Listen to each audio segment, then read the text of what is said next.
Vijayawada university మంచి భవిష్యత్తు కోసం తెలుగు విద్యార్థులు ఇష్టపడే యూనివర్సిటీ. కాల్ 9059052378 9059052379.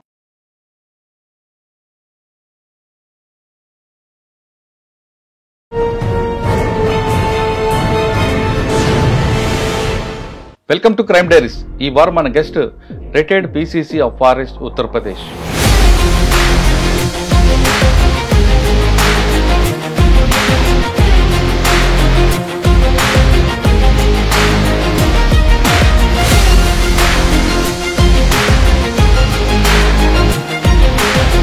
ఫస్ట్ ట్రైనింగ్ మీకు డెహ్రాడూన్ మంచి క్యాంపస్. ఆ క్యాంపస్ ఏం నేర్పించింది? బేసిక్ అండి, అది ఫస్ట్ స్టెప్ అనుకుంటా. నేచర్ దగ్గరగా వెళ్ళడానికి కోసం సహకరించింది.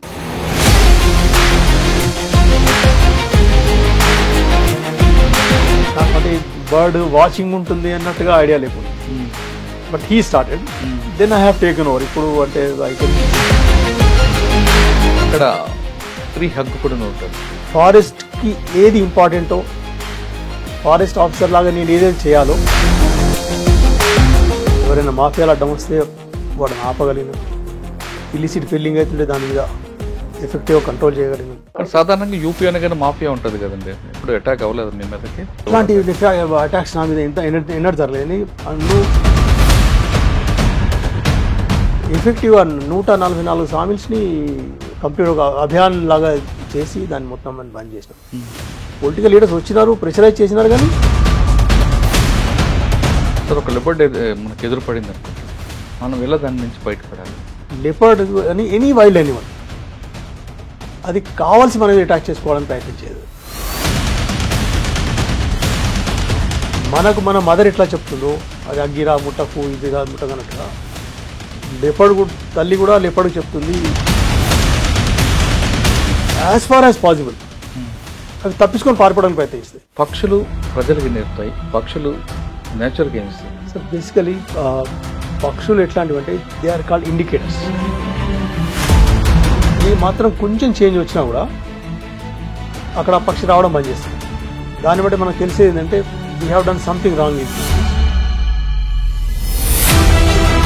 వాటి స్టైల్ ఏదైతుందో అదే స్టైల్ మనం ఇవాళ చెప్పుకునేతుందో, ఏదో eat like A princess in the morning అని చెప్పి, బెడ్ టైం లైక్ ఏ పాపర్ అని చెప్పి అంటారు అన్నమాట. ఒక్కొక్క పక్షి ఒక్కొక్క రకమైన దాన్ని తింటుంది. అన్నీ ఒకటే దాని మీద డిపెండ్ కావు. ఈవెన్ మనం కొంచెం టైమింగ్స్ చూసామనుకోండి, బాగా అబ్జర్వ్ చేస్తే చిన్న బర్డ్స్ ఒక టైంలో వస్తాయి. టైగర్ ఎప్పుడైనా హంటింగ్ వెళ్ళినప్పుడు రైట్ వెళ్ళిన ప్రతిసారి సక్సెస్ అవుతాడు కదా? కాదండి, కాదు. Very difficult. ప్రతిసారి జింకనే పట్టాలని చూడదు, కుందేళ్ళు పట్టుకోవచ్చు. అడవిలో పులి మనం చూడకపోయినా అది మనం చూస్తుంది అంటారు. భగవంతుడు దానికి ఇచ్చిన ఆ శక్తి అదే అన్నమాట. ఇక్కడ దాని ఆ ఎల్లో బ్లాక్ చార్కులు ఏమిటాయో రెగ్యులర్గా చూసిన ఫారెస్ట్ ఆఫీసర్లు, ఎంప్లాయీస్ కానీ బీట్ ఆఫీసర్ ఎవరైనా పులి సాధారణంగా అటాక్ చేయదట. జనరల్లీ అటాక్ చేసిన ఇన్సిడెంట్స్ చాలా తక్కువ. కొన్ని పిల్లలు పెట్టింది అనుకో, అంటే ఆడపులి మగపులికి దూరంగా పంపిస్తుంది అడిగింది. కొన్ని చోట్లలో కొద్దిసేపటి కోసం మాత్రం it take care. Otherwise female knows it very well.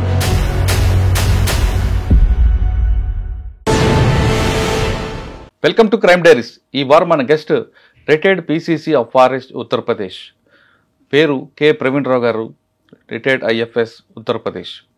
Praveen Rao గారు ఆదిలాబాద్ జిల్లా మంచిర్యాలలో పుట్టి పెరిగి తర్వాత ఉత్తరప్రదేశ్లో పీసీసీ చీఫ్గా రిటైర్ అయ్యారు. ఆయన సర్వీస్ మొత్తం కూడా ఉత్తరప్రదేశ్ రాష్ట్రం పుట్టింది. ఉత్తరప్రదేశ్ రాష్ట్రంలోనే ట్రైనింగ్ తీసుకుని అక్కడే డిఎఫ్ఓగా, అక్కడే పీసీసీగా పనిచేసి ఆయన రిటైర్ అయ్యారు. సాధారణంగా చాలామంది సొంత కేడర్ రావాలనో వేరే కేడర్ కావాలని ప్రయత్నించిన ఆయన మాత్రం తన సర్వీస్ మొత్తం ఉత్తరప్రదేశ్లో అందించి తర్వాత రిటైర్ అయిన తర్వాత హైదరాబాద్ వచ్చారు. ఆయన అడిగి ఉత్తరప్రదేశ్ రాష్ట్రంలో జరిగిన అడవులు ఎలాగుంటాయి, అడవుల సంరక్షణ ఎలాగుంటుంది, ముఖ్యంగా అని చెప్పాలంటే పక్షులకు ప్రేమికుడు కాబట్టి పక్షుల సంరక్షణకు ఏం చేశారు విషయాన్ని సార్ అడిగి తెలుసుకున్నాం. సార్ నమస్తే అండి. నమస్తే సార్. కె ప్రవీణ్ రావు గారు, మంచిర్యాల జిల్లా. సాధారణంగా ఇక్కడ అందరూ ఐఎఫ్ఎస్ కానీ ఇక్కడికి వెళ్ళినా కొంతకాలం పనిచేసిన హోమ్ కేడర్ రావాలనుకుంటారు, నేటివ్ ప్లేస్కి రావాలి, ఏదో డిపార్ట్మెంట్లో కొంతకాలం డిప్యూటేషన్ చేయాలనుకుంటారు. కానీ మీరు మాత్రం డెహ్రాడూన్లో ట్రైనింగ్ అయిన తర్వాత రిటైర్మెంట్ లక్నోలో చేసుకొని బయటకు వచ్చారండి. అంటే రావడానికి ప్రయత్నం చేయలేదా, లేదా రావాలనుకొని కంప్లీట్గా ఉత్తరప్రదేశ్కి సేవలు అందించారా? దాంతోపాటు ఉత్తరప్రదేశ్ అనగానే చాలామందికి మాఫియా గుర్తుకొస్తుంది, కానీ అక్కడ ఫారెస్ట్ ఉంది, ఉత్తరాంచల్ కానీ మిగతా విషయాలు ఉత్తరాఖండ్ కానీ ఆ బుందేలు ఈ ఫారెస్ట్ అంతా ఉంటుంది, చక్కగా అడవులు అన్నీ ఉంటాయి అనే విషయం చాలామందికి చాలా తక్కువ మంది తెలుసు. ఉత్తరప్రదేశ్ రాష్ట్రంలో మాఫియాకి మించిన పక్షుల ప్రేమికులు ఉన్నారు, దానికి మించిన చాలామంది ఉంటారు.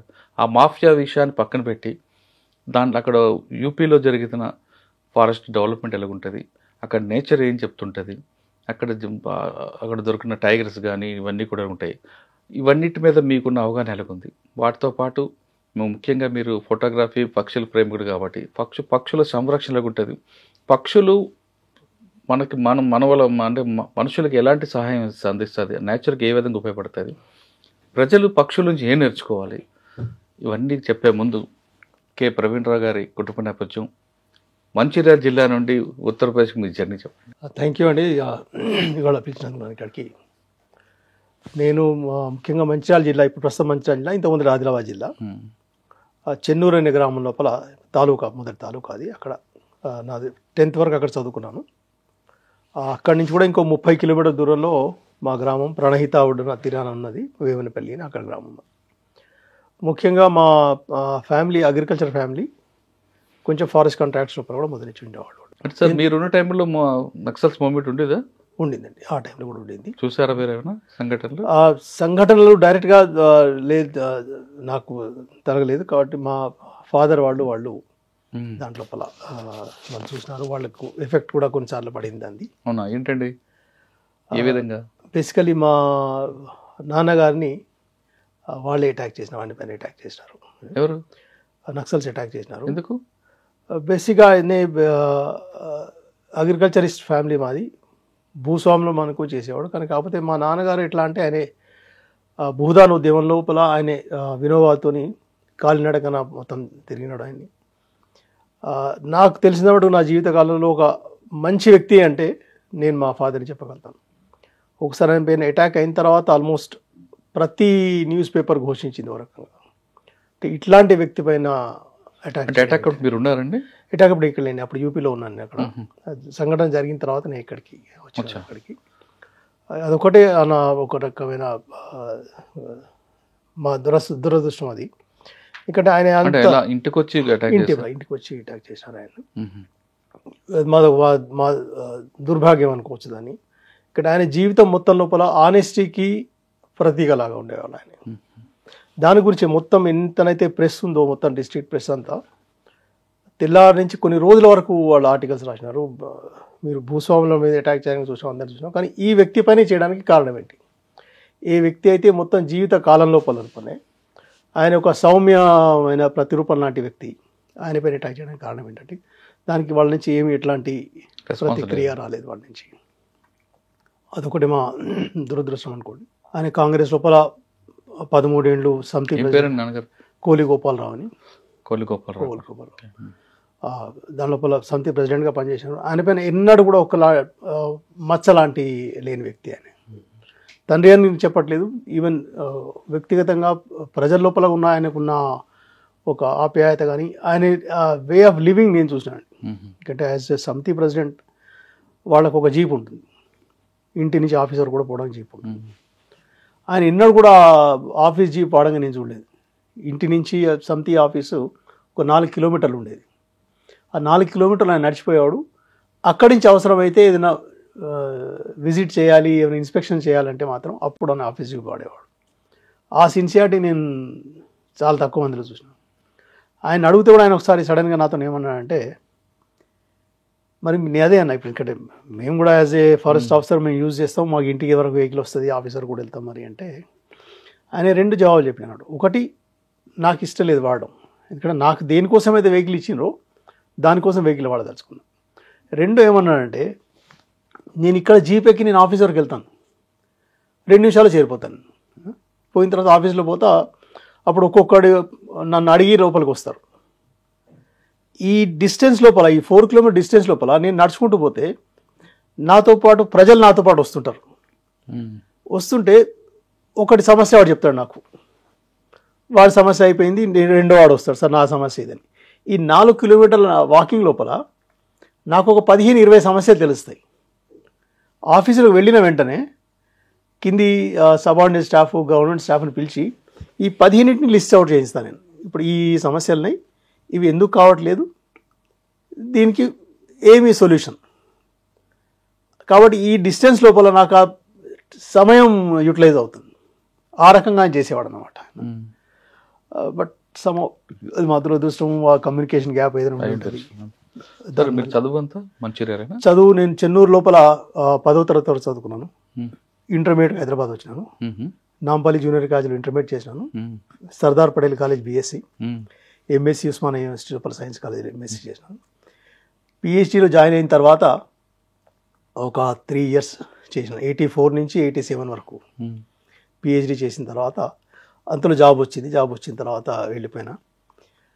మధ్యలో మా గైడ్ అన్నారు కూడా, మీరు ఒకసారి కొద్ది రోజులు లీవ్ తీసుకొని వస్తే దీన్ని మిగిలిన అవుతుందో కంటిన్యూ చేద్దాం అనుకున్నా. సమయం రాలేకపోయినా నేను. So ultimately I have discontinued. దాన్ని పిహెచ్డీ కంప్లీట్ చేయలేకపోయినా. ఓకే. ఐ కంటిన్యూడ్ ఆల్మోస్ట్, చెప్పినాను కదా మీరు అన్నట్టుగా, ఫస్ట్ నుంచి లాస్ట్ వరకు. అంటే ఐఎఫ్ఎస్ మీరు అంటే ఎందుకు వెళ్ళాలనుకున్నారండి? అంటే ఎవరైనా చూసి వెళ్ళారా? లేదు, డెఫినెట్ సార్, డెఫినెట్. ఎందుకంటే బై ఛాన్స్ బై చాయిస్ అండి? బేసికలీ గ్రామీణ పరివేశం చూడే బట్టి ఫారెస్ట్తో టచ్ మొదటి నుంచి ఉండేది. కానీ ఇంత ఐడియా లేకుండింది. డెఫినెట్లీ ఈ ఎగ్జామ్ రాస్తే ఇది వస్తుందని ఐడియా లేదు. సడన్లీ నా క్లాస్మేట్ ఒక పిల్లవాడు రఘువీర్ అని చెప్పి, మన ఆంధ్రప్రదేశ్ ఆర్డర్ వచ్చింది ఆయనకి. ఆయనకి సెలెక్షన్ వచ్చింది అన్నమాట. That sparked actually. అరే మన వాళ్ళ నుంచి ఒకరికి వచ్చింది అంటే ఎందుకు ట్రై చేయకూడదు. దాంతో వి స్టార్టెడ్. కాకపోతే నాకు ఏంటంటే, నాకు 82లో ఎంఎస్సీ అయిపోయింది, 83లో మ్యారేజ్ అయింది, పిల్లలు అది చేయబట్టి. అంటే సరే అది కూడా ఒక మంచిదే అనుకోండి, ఒక రకంగా లోపల నుంచి ఒక పట్టుదల వచ్చింది కావచ్చు నాకు కూడా. ఎందుకంటే అల్టిమేట్లీ పిల్లల్ని పోషించాల్సిన బాధ్యత నాది. ఇంట్లో అగ్రికల్చర్ నా ఏదున్నా కూడా దాంతో పట్టుదల వచ్చిందేమో. చాలా సీరియస్గా చదివి తీసుకున్నాం దాన్ని. Finally I got selected. దీంతో దాన్ని యూపీ కార్డర్ వచ్చింది. యూపీ కార్డర్. సార్ ఫస్ట్ ట్రైనింగ్ మీకు డెహ్రాడూన్? అవును సార్. డెహ్రాడూన్లో మంచి క్యాంపస్, బ్యూటిఫుల్ క్యాంపస్. ఆ క్యాంపస్ ఏం నేర్పించిందండి? బేసిక్ అండి అది ఫస్ట్ స్టెప్ అనుకుంటా, నేచర్ దగ్గరగా వెళ్ళడానికి కోసం సహకరించింది. దాంతోపాటు ఇక్కడే మన స్టేట్ కార్డర్, అంటే ఆంధ్రప్రదేశ్ కార్డర్ అలాట్ అయిన ఇంకొక ఆఫీసర్ మా బ్యాచ్మేట్ భాస్కర్ రమణమూర్తి అని, ఆయనే బర్డ్స్ని వాచ్ చేస్తుండేవాడు. He started actually basically. నాకంటే బర్డ్ వాచింగ్ ఉంటుంది అన్నట్టుగా ఐడియా లేకుండా, but he started. Then I have taken over. ఇప్పుడు అంటే ఐ కెన్ డెఫినెట్లీ సే కే అంటే is no more, but I think I have surpassed him లోపల. ఆ తర్వాత అతనే అనేవాడు నాతోటి, అరే గురువును మించిపోయినావు నువ్వు అంటుండే ఆయన. అంటే సరే లేవు, నువ్వే గురువును మించిపోవడం అని ఉండదు, గురువే. సార్ ఉత్తరాఖండ్లో మీరు నేర్చుకుంది ఏంటండి? అక్కడ మంచి బ్యూటిఫుల్ నేచర్ ఉంటుంది, అక్కడ ట్రీ హగ్ కూడా ఉంటుందండి. బేసికల్ సార్ ఇంకొకటి ఏంటంటే, యూపీ గురించి మనం డెఫినెట్లీ మీరు అన్నట్టుగా చాలా నెగిటివ్ వింటాం, కానీ బట్ యాజ్ ఏ ఆఫీసర్ నేను అక్కడ 34 years పనిచేసిన. నాకు పెద్ద పొలిటికల్ లింక్స్ లేవు, అట్లాంటి అంటే ఆ నేచర్ కూడా లేకునేది నాకు. But I could survive everywhere.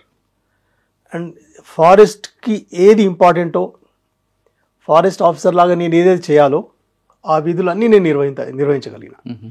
ఎవరైనా మాఫియాలు అడ్డం వస్తే వాడిని ఆపగలిగినాం, ఇల్లిసిట్ ఫిల్లింగ్ అవుతుంటే దాని మీద ఎఫెక్టివ్గా కంట్రోల్ చేయగలిగినాం, ఎక్కడైనా మైనింగ్ అవుతుందంటే దాన్ని ఆపగలిగినాం. సో అట్లాంటి ఎప్పుడు కూడా నా మీద అనవసరమైన పొలిటికల్ ప్రెషర్ ఉండేది కాదు. ఎక్కడైనా పొలిటికల్ వాగ్వివాదం జరిగితే ఎట్లా ఉండేది అంటే ఇది 1-to-1 ఉండేది అన్నమాట. మీరేదో అడిగినారు, నేనేదో కాదు, అంటే మీకు నాకు ఒక ఆర్గ్యుమెంట్ అంతే తప్ప. కానీ నేను తెలంగాణ వాడిని, వాళ్ళు నార్త్ ఇండియన్, అట్లాంటిది ఎప్పుడు రాలేదు నాకు. కాబట్టి సాధారణంగా యూపీ అనగానే మాఫియా ఉంటుంది కదండి, ఇప్పుడు అటాక్ అవ్వలేదు మీ మీదకి? అట్లాంటి అటాక్స్ నా మీద ఎన్నడూ జరగలేదని. నువ్వు ప్రతి చోట నేను అంటే చాలా ప్లేసెస్ లోపల డైనమిక్గా డీల్ చేసిన రోజులు కూడా ఉన్నాయి. ఇప్పుడు సామిల్స్ అనేది ఉందండి అక్కడ. సామిల్స్ని సుప్రీంకోర్టు బ్యాన్ చేసింది. బ్యాన్ చేసిన తర్వాత ఏవైతే ఇల్లీగల్ సామిల్స్ ఉండేనో వాటిని క్లోజ్ చేయాల్సి పడింది. ఎక్కడండి ఇది ప్రతాప్గఢ్ అనే డిస్ట్రిక్ట్లో జరిగిన ఇన్సిడెంట్. ఎఫెక్టివ్గా 144 సామిల్స్ని ఒక దాని ఏమంటారు ఒక కంప్యూటర్ ఒక అభియాన్ లాగా చేసి దాన్ని మొత్తం బంద్ చేసినాం. పొలిటికల్ లీడర్స్ వచ్చినారు, ప్రెషరైజ్ చేసినారు, కానీ అది అలాంటి ప్రెషర్ కాదు, ఏంటంటే ఏదో కొడతాము తంతామనే టైప్ కాదు అనమాట. రిక్వెస్ట్ లాగానే వచ్చేవాళ్ళు తప్ప అంటే నెగిటివ్ లాగా నాకు ఎన్నడూ కాలేదు. కాకపోతే మరి అంత పెద్ద ఎత్తున చేసినాం, చాలా అంత పెద్ద సపోర్ట్ ఉన్న వాళ్ళు, అంటే పబ్లిక్ సపోర్ట్ ఉన్న area, even then I could manage. వాళ్ళందరూ కూడా వెపన్స్ ఉంటాయి కదండి సార్. వెపన్స్ ఉన్నా కూడా ఆఫీసర్స్ మీద వాడడంగా నేను చాలా రేర్గా చూసినాను. బేసికలీ వాళ్ళ పొలిటికల్ రైవల్రీస్ చూసినాను అక్కడ. చాలా పెద్ద పెద్ద ఇన్సిడెంట్స్ చూసినాము, చేసినారని చెప్పి విన్నాము, అవన్నీ విన్నాం. కానీ అంటే మీకు బాగా గుర్తుండిపోయిన సంఘటన చెప్పండి ఒకటి, పొలిటికల్ రివెంజ్ చేసుకుంది అంటే బేసిక్గా. అంటే ఇండివిజువల్గా చెప్పడం కష్టం సార్. ఇప్పుడు ఈ గ్రామ ప్రధానులు అట్లా ఉంటారు కదా, సర్పంచ్లలో. ఈవెన్ అక్కడ న్యూస్ పేపర్స్ మాధ్యంగా తెలిసిందంటే అతను వచ్చి మార్కెట్లో వెళ్తున్నప్పుడు వాళ్ళని చేసి కూడా చంపేయండి అని చెప్పి అట్లాంటి ఇన్సిడెంట్. కానీ మీరు ఎక్కడ చూడలేదు? డైరెక్ట్గా చూసిన సంఘటన. డైరెక్ట్. ఓకే, ఉత్తరాఖండ్ ట్రైనింగ్ అయిన తర్వాత, పారాడోర్ ట్రైనింగ్ తర్వాత ఫస్ట్ పోస్టింగ్ ఎక్కడ? ఫస్ట్ పోస్టింగ్ అది కైమూర్ వైల్డ్ లైఫ్ శాంక్చురీ అని. ఫస్ట్ నాన్నగారు ఉన్నారా? అప్పుడు ఉన్నారు. ఏమన్నారండి ఆయన? అంటే బేసిక్గా ఫస్ట్ ఐఎఫ్ఎస్ వచ్చిందని వెంటనే కొంచెం కొద్ది రోజులు ఆయన కన్ఫ్యూజన్ ఉండే, అంటే ఇంత పెద్ద ఉద్యోగం వచ్చిందా అని. తర్వాత ఆయనకు తెలిసింది వచ్చింది, రేపు పిల్లవాడు చదువుకుని ఉంటాడు. ఎందుకంటే బేసికలీ వాళ్ళ పరివేషంలో ఉండే. ఇంకోటి చిన్నప్పుడు ఏంటంటే మేము మరీ పెద్ద ఇంటెలిజెంట్ స్టూడెంట్స్ కాదు, మరి అంటే యావరేజ్ స్టూడెంట్స్. మీ 10th క్లాస్ వరకు నేను యావరేజ్ స్టూడెంట్. యావరేజ్ కాదండి, అబవ్ యావరేజ్ ఉంటుంది. ఇంటర్మీడియట్ లోపల ఉంది. తర్వాత బీఎస్సీ నుంచి పికప్ అయింది సమ్హౌ. అంటే సడన్గా అది ఇట్స్ ఎ చేంజ్. అది మా అదృష్టమా నా పిల్లల అదృష్టమా నాకు తెలియదు, కానీ గ్రాడ్యుయేషన్ నుంచి మాత్రం కొంచెం సీరియస్నెస్ అలవాటైంది. పర్సంటేజెస్ రావాలి, చదవాలి అని వచ్చింది. ఎంఎస్సిలో జాయిన్ అయిన తర్వాత మళ్ళీ ఒకసారి పొలిటికల్ సీనియర్లో ఎంటర్ కావడం జరిగింది. స్టూడెంట్స్ యూనియన్ లోపల ఉన్న కొద్ది రోజులు.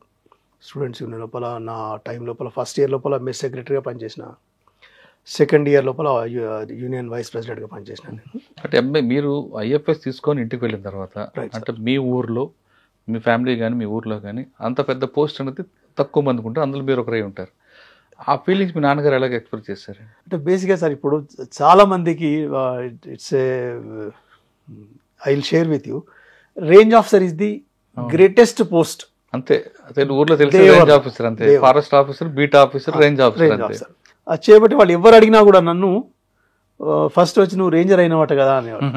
అంటే సరే ఆయన అనేవాడికి నేను వాళ్ళని డిస్కరేజ్ చేసేవాళ్ళు. కానీ కొద్దిసేపు అయినాక ఇలాగే చెప్పేవాళ్ళు, రేంజర్ కంటే ఇంకొంచెం పెద్దది అని చెప్పారు. అచ్చా గంత పెద్దదా అంటే కలెక్టరా, మళ్ళీ నెక్స్ట్ చేసేవాడు కలెక్టరా అని అడిగేవాళ్ళు. కలెక్టర్ తోటి సరసరమా అనే ఫస్ట్. అంటే పెద్ద ఉద్యోగం వచ్చింది. ఎంత చదివినావు ఎట్లా చదివినావు అంటే, ఎంత చదివినావు దానికి లెక్క ఉండదండి. ఎందుకంటే బేసిక్గా అంటే హాస్టల్ లోపల ఉండేవాడిని ఆ టైం లోపల, ఎగ్జాక్ట్లీ ఎగ్జామ్స్ ముందు. దాంతో కూడా కొంచెం మోటివేషన్ వచ్చేదేమో, ఎందుకంటే అన్ని రూమ్లో లైట్లు వెలిగి ఉంటాయి, ప్రతి ఒక్కరు చదువుతుంటాడు. దాన్ని చూసి కూడా మోటివేషన్ వస్తుంది, అమ్మో వాడు చదువుతున్నాడు అని. మనకు అంటే కొంచెం కాంపిటీషన్ ఉండాలన్నమాట. కాంపిటీషన్ ఉంటే మనం ఈజీగా చదవగలుగుతాం. That has really helped. Father was very happy. ఒక స్టేజ్ తర్వాత that is my bad luck అండి యాక్చువల్గా. బేసిక్గా ఆసారి నేను అంటే బలియాల పోస్టింగ్లో ఉన్నవాడిని నేను. ఇంటికి వచ్చిన తర్వాత అక్కడ కొంచెం పొలిటికల్ అయిన తర్వాత నా ట్రాన్స్ఫర్ అయింది. అక్కడ అల్మోడా వెళ్ళినా నేను. అంటే ఫస్ట్ పోస్టింగ్ ఎక్కడండి? First posting Kaimur Mirzapur. అది wild life area, overlapping area మొత్తం. అక్కడ ఏం నేర్చుకున్నారండి? అంటే మీరు వెళ్ళిన తర్వాత అక్కడ మీకు మెయిన్ ఛాలెంజ్ వచ్చింది, మీరు నేర్చుకుంది ఏంటి? బేసికల్లీ ఏంటంటే ఇట్స్ ఏ ఓవర్లాపింగ్ డివిజన్. అది చేయబట్టి మా ఏరియా ఆల్మోస్ట్ మొత్తం యూపీ సదరన్ బెల్ట్ ఉండేది. But I had a very good boss, RS Bhadure పని. ఆయన కణకణం లోపల వైల్డ్ లైఫ్ ఉంది. That has start a lot. ఇప్పటికీ మా దగ్గర చాలామంది ఏమంటారంటే ఫారెస్ట్ ఆఫీసరే కన్జర్వేటివ్ ఉంటాడు, ఆ ఫారెస్ట్ ఆఫీసర్స్ లోపల వైల్డ్ లైఫ్లో ఉన్నవాళ్ళు ఇంకా కన్జర్వేటివ్ ఉంటారు.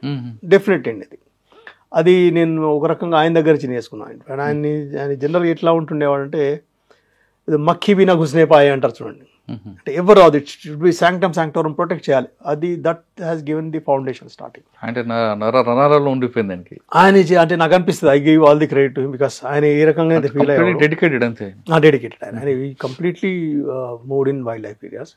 అంటే మీరు వెళ్ళిన ప్లేస్ లో ఫస్ట్ ఛాలెంజ్ ఏమంటున్నారు? డెఫినెట్లీ అక్కడ ఏంటంటే పోచింగ్ అనేది ఏతుందో it was not serious in those areas. దాని గురించి we had to fight allot.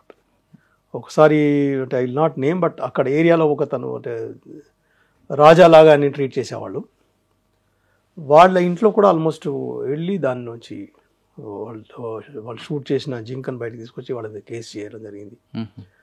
కాకపోతే అక్కడ అప్పుడు పోలీస్ ప్రొటెక్షన్ చాలా దొరికింది మాకు, బికాజ్ అప్పుడు ఆ రూలింగ్ గవర్నమెంట్ ఏదైతే ఉండిందో ఆ రూలింగ్ గవర్నమెంట్ లోపల కూడా ఆయన ఒక పదాధికారిగా ఉండేవాడు.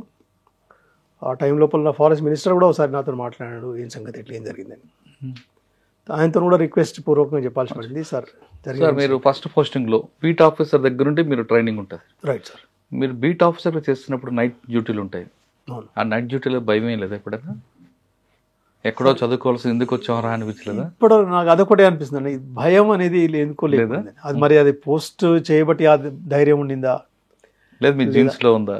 అది ఏది చెప్పడం కష్టం సార్, ఎందుకంటే ఎప్పుడు భయం. రాత్రిపూట పోయి సర్చ్ ఆపరేషన్స్ చేసేవాళ్ళము, అప్పుడు ఎన్నడూ భయం కాలేదు. అంటే తర్వాత ఎక్స్పీరియన్స్ వచ్చింది, ఫస్ట్ లో బీట్ ఆఫీసర్ దగ్గర కొంచెం మీకు భయం కాలేదు ఎందుకో మరి. అంటే నేచర్ ఎంజాయ్ చేశారు బాగా. ఇప్పుడు చెప్తే అతిశయోక్తి అనిపిస్తుంది కానీ అప్పుడు ఇంకా ఎక్కువ జోష్ ఉండేది, తెగింపు ఉండేది అనుకుంటా. అంటే ఎప్పుడైనా స్టాఫ్ చెప్పేవాళ్ళు ఏమైనా అవుతుంది అని చెప్తే కూడా లేదు లేదు మీరు అనేవాడిని. నేనుండి నేనేం చేస్తానో నాకు తెలియదు కానీ అనేవాడిని చలో మేము చలో అంటుంటాను. దాంతో వచ్చేవాళ్ళు. అండ్ ఇప్పటికీ అండి అక్కడ lower staff I think they really love me more. ఎక్కడ ఉన్నా కూడా నేను వాళ్ళ ప్రమోషన్స్ కానీ వాళ్ళ పోస్టింగ్స్ కానీ వాళ్ళ అపాయింట్మెంట్స్ కానీ నాకు తెలిసినంత మటుకు నేను అంటే విత్ ఫుల్ సిన్సియారిటీ చేసేవాడిని. ఒక దగ్గర అయితే ఒక యూనియన్ మెంబర్ వాళ్ళ అతను అడిగినాడు కూడా నన్ను, సార్ మరి మీరు ఇట్లా చేస్తారు వేరే వాళ్ళు ఎందుకు చేయరు ఇట్లా అంటే. నా వేరే వాళ్ళ గురించి చెప్పడం నా వల్ల కాదు, ఎందుకంటే ప్రతి ఒక్కరు వాళ్ళ స్టైల్లో చేస్తారు. నా స్టైల్ ఇది, నేను ఇట్లా చేస్తున్నాను అంతే. అది మంచిదా కాదా మీరు డిసైడ్ చేసుకోండి అంతే.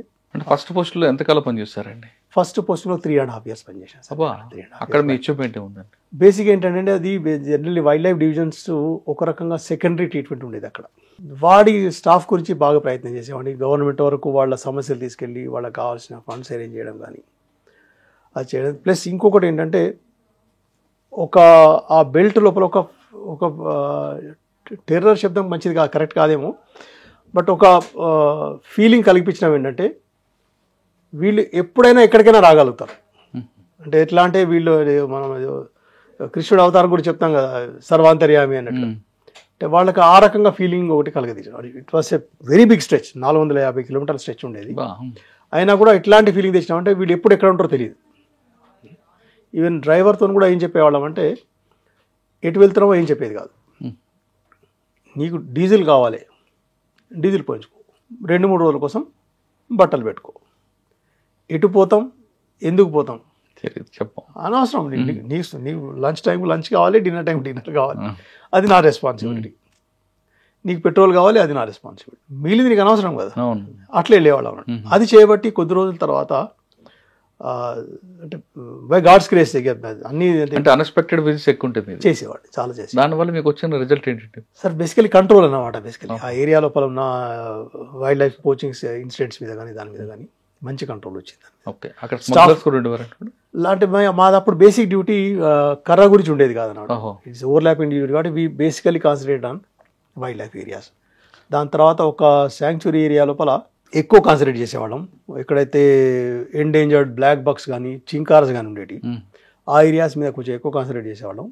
అక్కడ డెన్సిటీ పెరగడం కూడా చూసినాం అక్కడ యానిమల్ డెన్సిటీ. సార్ మీ 450 kilometers ఫారెస్ట్లో అంటే కేవలం జింకలైనా ఇంకేమైనా లేపర్డ్స్ ఉన్నాయి కానీ టైగర్స్ ఆ ఏరియాలో చూడలేదండి.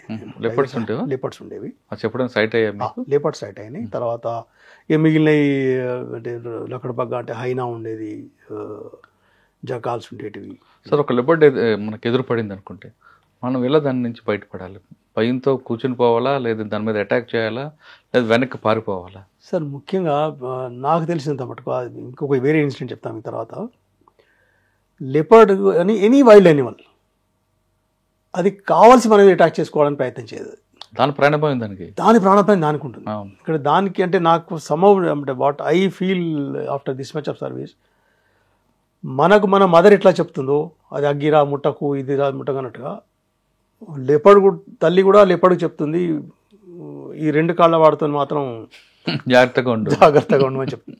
అది చేయబట్టి యాజ్ ఫార్ యాజ్ పాసిబుల్ అవి తప్పించుకొని పారిపోవడానికి ప్రయత్నిస్తాయి. మీరు ఇప్పటి కూడా చూడండి, ఎప్పుడైనా కొన్ని వీడియోస్ చూస్తారు మీరు, సిటీలోకి వస్తుంది, సిటీలోకి వచ్చిన తర్వాత అది పారిపోవడానికే ప్రయత్నం చేస్తుంది తప్ప అటాక్ చేయడానికి ప్రయత్నం చేయదు.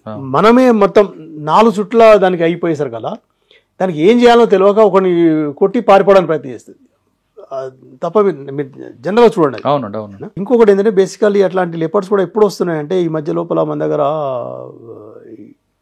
స్ట్రే డాగ్స్ ది నెంబర్స్ పెరిగినాయి. Stray dog is a very soft target for leopard. ఎందుకంటే ఫ్యాట్ ఎక్కువ ఉంటుందన్నా దానికి ఈజీ టార్గెట్ అండి.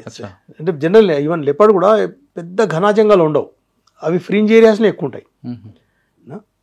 ఘనా జంగల్ ఉంటే అందులో టైగర్ ఉంటుంది, తర్వాత ఫ్రింజ్ ఏరియాస్ లోపల ఇవి ఉంటాయి.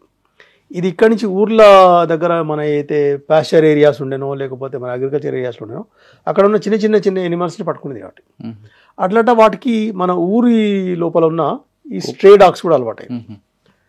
వచ్చేపటి ఇప్పుడు ఈవెన్ హైదరాబాద్ లక్నో లోపల 2-3 ఇన్సిడెంట్స్ జరిగినాయి. అవన్నీ కూడా they have come for stray dogs. అంటే లిపర్డ్ కానీ ఏదైనా సరే మీరు అడవిలో తీసుకుంటే ఇందాక మాట అని చెప్పారు, ఆ 2 కాళ్ళ వ్యక్తులతో జాగ్రత్తగా ఉండరా అని. కానీ అడవిలో అడవిలో కూడా చెప్తున్నాను సార్. ఒకసారి మీకు ఒక ఇన్సిడెంట్ చెప్తాను. నేను బిజ్నోర్ అనే డివిజన్లో పనిచేసినాను 2005 నుంచి 2007. ఎక్కడండి? బిజ్నోర్ అని వెస్టర్న్ యూపీలో ఉండింది. ఆసారి మా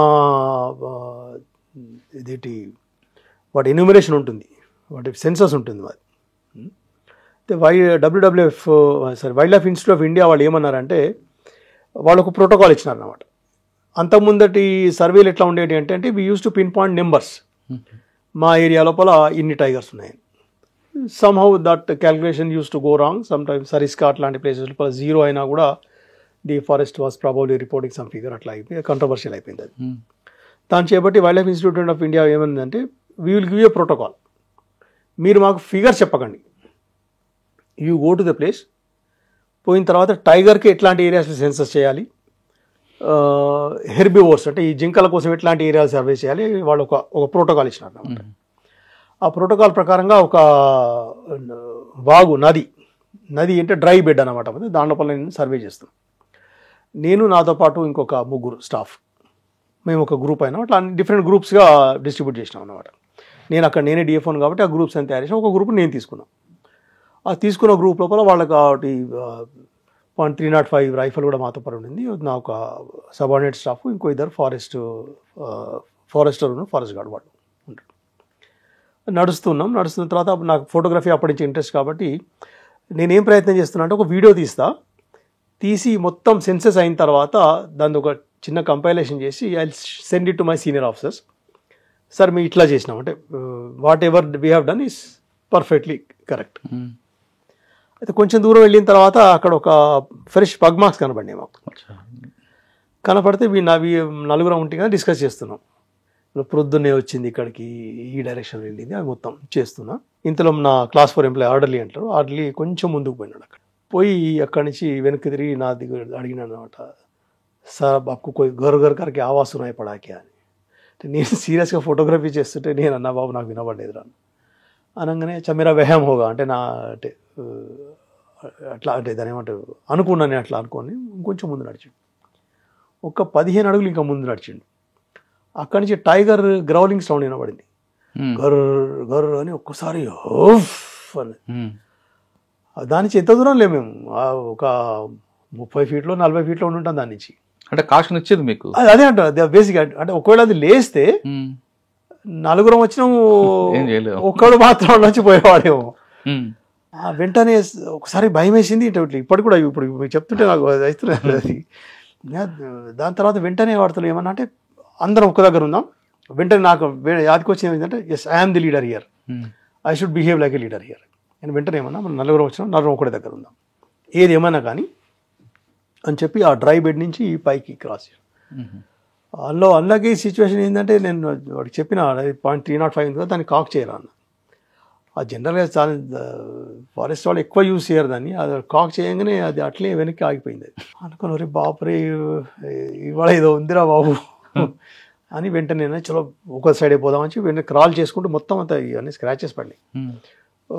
క్రాల్ చేసి పైకి ఎక్కినాం. బట్ దాని గ్రౌలింగ్ సౌండ్ కొద్దిసేపు అయిన తర్వాత మెల్లగా ఇట్లా గ్రౌల్ చేసుకుని చిన్నగా చిన్నగా చిన్నగా తగ్గిపోయింది. దాని తర్వాత నాది ఫస్ట్ హ్యాండ్ ఎక్స్పీరియన్స్ ఏంటంటే that will never want to attack you first. దానికి తెలిసింది ఏంటంటే నా ఫుడ్ ఏంది అనేది it is very clear. Unless until we go across, దాని ముందుకు పోయి దాన్ని మనం ఏమైనా చేస్తే తప్ప అది కాదు. Monitor is a different thing. Monitor ఎప్పుడైతే అవి చాలా ఏజ్డ్ అవుతాయి, దాని పండ్లు రాలిపోతాయి, తర్వాత దానికి ఏమైనా అంటే వైల్డ్ ఎనిమల్ చేసే శక్తి లేకపోతే కూడా అప్పుడు కూడా ఏం ప్రయత్నం చేస్తాయి అంటే మన ఊర్లలో ఉన్న వాటిని ప్రయత్నం చేస్తాయి. ఏది మన ఆవులను, గేదెలను, పశువులను ట్రై చేస్తాయి తప్ప 90% సిచ్యువేషన్. ఎందుకంటే మీరు ఒకటి సింపుల్గా ఆలోచించండి, అది మనిషిని ఒక ఆహారంలా అనుకుంటే ప్రతిరోజు ఇంత సిటీ లోపల ఎంతమంది కావాలంటే అంతమంది దొరుకుతారు దానికి. మార్నింగ్ పూట రావచ్చు, ఒకటి పట్టుకుని వెళ్ళిపోవచ్చు. అట్లాంటి సిచ్యువేషన్ ఏంటంటే చూడమని దాన్ని. కాబట్టి అది దాని ఏరియా లోపలే దాని ఫుడ్, దానికి ఇట్ ఈస్ వెరీ క్లియర్ నా ఫుడ్ ఏంది, నా లిమిటేషన్స్ ఏంది. దాని బోర్డర్ క్రాస్ చేస్తే మనకు కాషన్ ఇస్తుంది డెఫినెట్. కానీ అది కూడా క్రాస్ చేస్తే అప్పుడు మనం అటాక్ చేస్తుంది. అప్పుడు అది ఇన్సెక్యూర్ ఫీల్ అవుతుంది కదా, దాని ఇన్సెక్యూరిటీ వల్ల అది ఇట్ విల్ అటాక్. కానీ మనకు అటాక్ చేయడానికి కాదని ఇంటెన్షన్. ఇప్పుడు మీరు అట్లెందుకు టైగర్ సఫారీలోకి వెళ్తారు, మనం జీప్లోనే కూర్చున్నాం, ఓపెన్ జీపే అది, మన పక్క నుంచి నడుచుకుంటూ పోతుంది, అది కావాలని అటాక్ చేయలేదు, అది చేయదు. మనం సీరియస్గా దాన్ని ఫోటోగ్రాఫ్ కెమెరాలు పట్టుకొని అటు వంగి ఇటు వంగి తీస్తాం, అయినా కూడా అది మనం అటాక్ చేయదు. బికాస్ దట్ నోస్ ఇట్, దాని limitation it knows it very well. అసలు ఎందుకంటే అటాక్ చేయాలని కూడా చేయొచ్చు కదా. అదే కదా ఇప్పుడు మనకి ఎట్లయితే మన తల్లిదండ్రులు నేర్పినారో ప్రాబబ్లీ అంటే నాకు అది strong feeling. Somebody might accept this, somebody may not accept this, but I have a strong feeling that it clearly demarcates between its food and what is not its food. ఆ రకంగా differentiate చేస్తుంది. Unless అంటే ఏదో incident అయింది దాని attack. ఇప్పుడు ఎన్నైనా attacks చూడండి, చాలా మటు 99% అటాక్స్ ఎట్లా ఉంటాయంటే కట్టెలు కొట్టుకోవడానికి అడవిలోకి వెళ్ళినారు, అడవి లోపల దాని ఏరియా లోపల శౌచం కోసం వెళ్ళినారు, నేచర్ కాల్స్ కోసం వెళ్ళినారు, అట్లాంటి వాళ్ళని అటాక్ చేయగా చూసినాం. అది కూడా చాలా మటుకు తర్వాత తెలిసింది ఏంటంటే కూర్చొని ఉన్నవాడి మీదనే అటాక్ చేసిన. అంటే కూర్చుంటే ప్రాబబ్లీ జనరల్గా ఏమంటున్నారంటే అది 4 కాళ్ళ జంతువులాగా అనిపిస్తుంది, అట్లాంటి వాటి మీద అటాక్ చేసినట్టుగా. ప్లస్ ఇంకొకటి వెస్ట్ బెంగాల్ సుందర్బన్స్ లోపల కూడా వాళ్ళ ఎక్స్పీరియన్స్ ఏమంటారంటే మనం దానికి చూస్తుంటే అది అటాక్ చేయదు మన మీద. అది చేపట్టి వాళ్ళు ఏమి ఒక కొత్తగా డివైస్ చేసినారు వాళ్ళు, వెనక్కి బొమ్మ పెట్టుకుంటారు, వెనక్కి కూడా పెడతారు. అంటే ఇటు ఫేస్ ఉంది, ఇటు ఫేస్ ఉంది. సో ఆ ఫేస్ దానికి ఏమనిపిస్తుంది, దానికి చూస్తున్నట్టు అనిపిస్తుంది. ఒకటి చూస్తున్నట్టయితే వాడిని విడిచిపెట్టి వెళ్ళిపోతుంది. సో అంటే దాన్ని బట్టి మనం అర్థం చేసుకోవచ్చు ఏంటంటే మనిషి చూస్తున్నాడు దానికంటే కూడా అది దాని రూట్ని అవాయిడ్ చేసి వెళ్ళిపోతుంది. అంటే అట్లా అని చెప్పి జింకను విడిచిపెట్టదు, అది జింక అటాక్ చేసే ప్రయత్నం చేస్తుంది, దాన్ని ఏ రకంగా అటాక్ చేయాలి, ఎప్పుడు అటాక్ చేయాలి అది చూస్తుంది. సో దీన్ని బట్టి తెలిసేది ఏంటంటే ఇట్ క్లియర్లీ డిమార్కేట్స్, దాని రెండింటిలో డిఫరెన్షియేట్ చేస్తుంది. డిఫరెన్షియేట్ చేసి ఇది నా ఫుడ్, ఇది నా ఫుడ్ కాదు, ఆ రెండింటిని క్లియర్గా డిమార్కేట్ చేస్తారు. సార్ కొన్ని పులులు పెద్ద అయిన తర్వాత కూరలు ఊడిపోతాయి, కళ్ళు కూడా కనపడవు, మరి అటువంటిప్పుడు ఆహారం ఎలా అండి? That is the time. Actually generally సింపుల్గా పక్షుల గురించి వస్తాను. మనం ఏ ఫారెస్ట్ ఏరియాలో చూడండి, ముసలిదే చనిపోయిన పక్షి కనపడదు మనకు, ఇంకొక ర్యాప్టర్ వచ్చి దాన్ని తినేస్తుంది. Same is the case with this. ఒకసారి అది వీక్ అయిందంటేనే ఇంకొక పులి దాని మీద అటాక్ చేస్తుంది, లేదా అక్కడి నుంచి అది పలాయనం చెందుతుంది. అక్కడి నుంచి మేము చాలా మట్టుకు పలాయనం చెంది మానిటర్స్ అయినవి లేకపోతే ఊర్ల మీద అటాక్ చేస్తున్న టైగర్స్ అంటేనే దాని మీనింగ్ ఏంటంటే అది వీక్ అయిందని గుర్తన్నమాట. వీక్ అయ్యి ఫారెస్ట్ లోపల ఉండిపోతేనేమో వేరే టైగర్ దాని మీద అటాక్ చేస్తుంది. టైగర్ మీద టైగర్ అటాక్ చేస్తారు డెఫినెట్గా సార్, డెఫినెట్గా టెరిటోరియల్. దాని గురించి ఇప్పుడు నేను ఒక ఏరియా లోపల పనిచేసినాను. ఇప్పుడు లక్నోలో చీఫ్ కన్జర్వేటర్ ఉన్నప్పుడు దుధ్వా నేషనల్ పార్క్ అని ఉంది, అది లఖీంపూర్ ఖీరి అని డిస్ట్రిక్ట్లో వస్తుంది.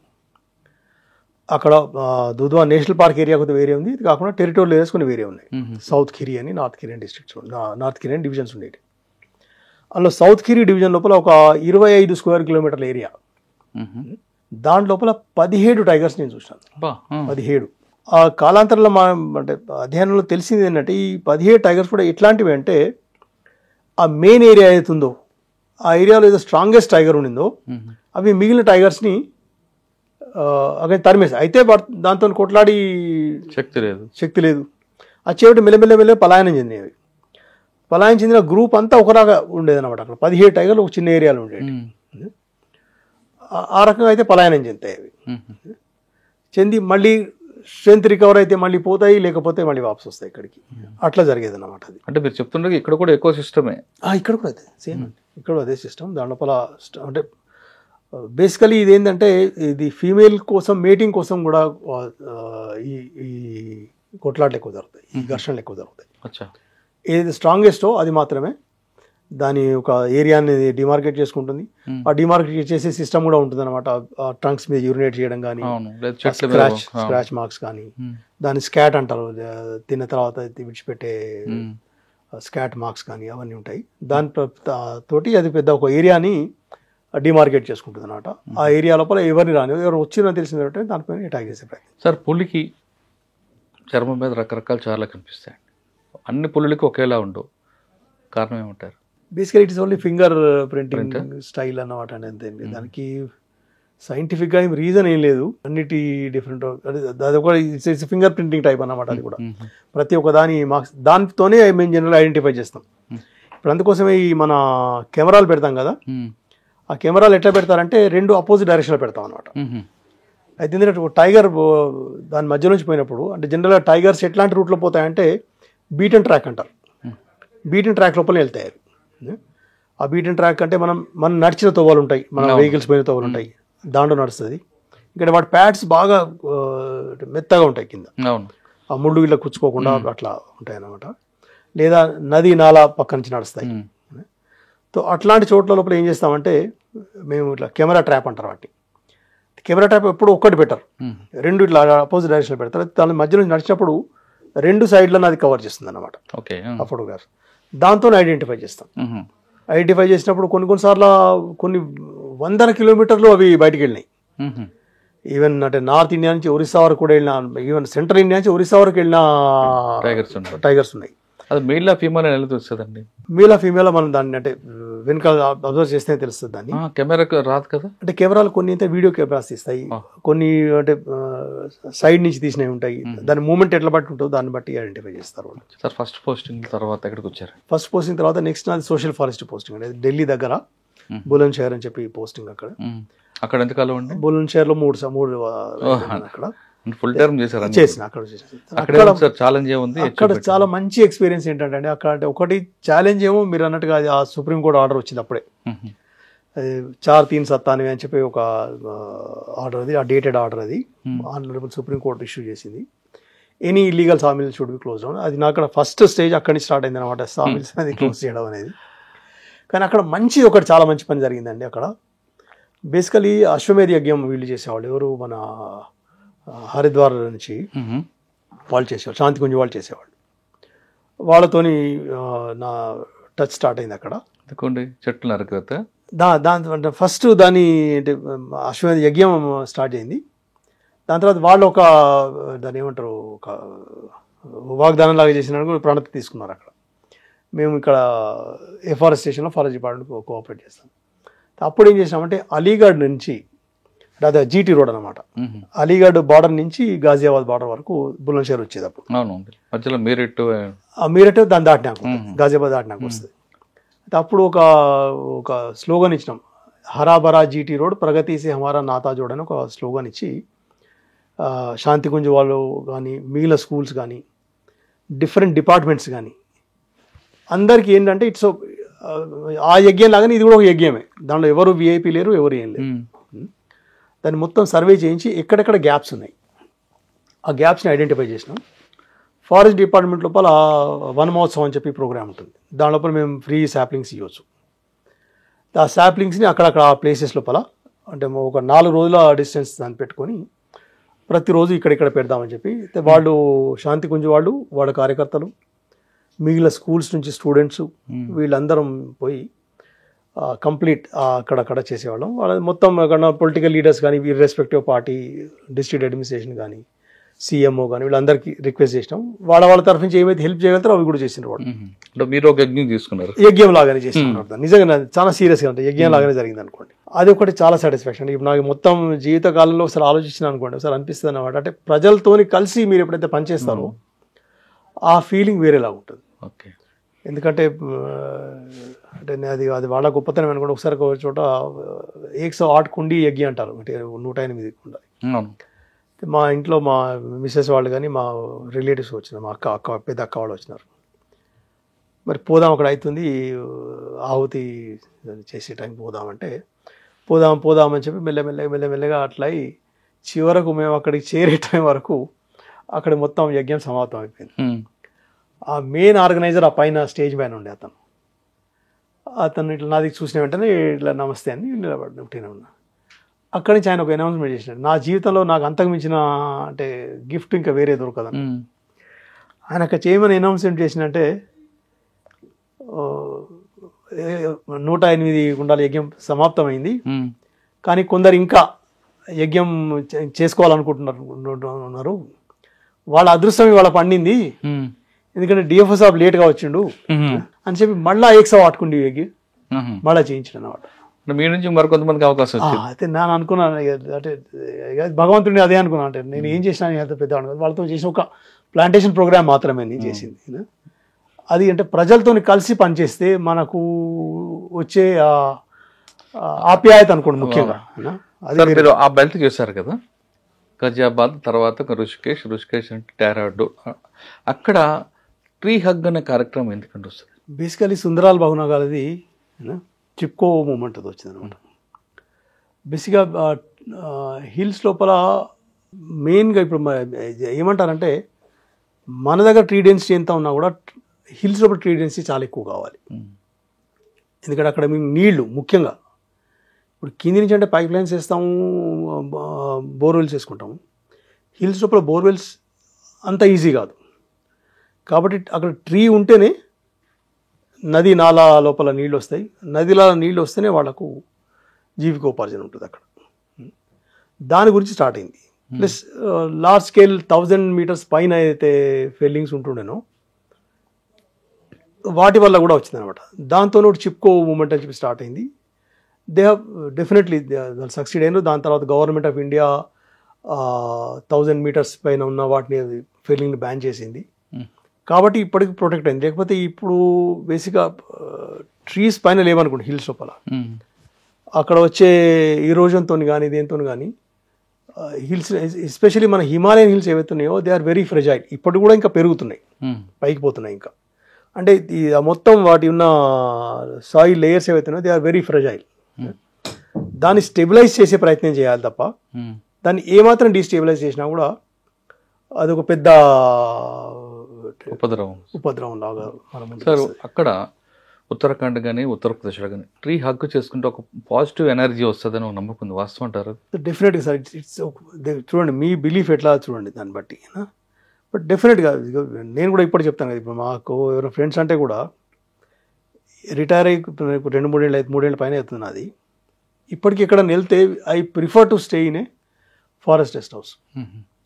అక్కడ ఫెసిలిటీస్ ఎక్కువ ఉండవు, స్టాఫ్ ఎక్కువ ఉండరు, అయినా కూడా నేచర్ ఉంటుంది బేసికల్ అది అన్నమాట. మనం అక్కడ పోతే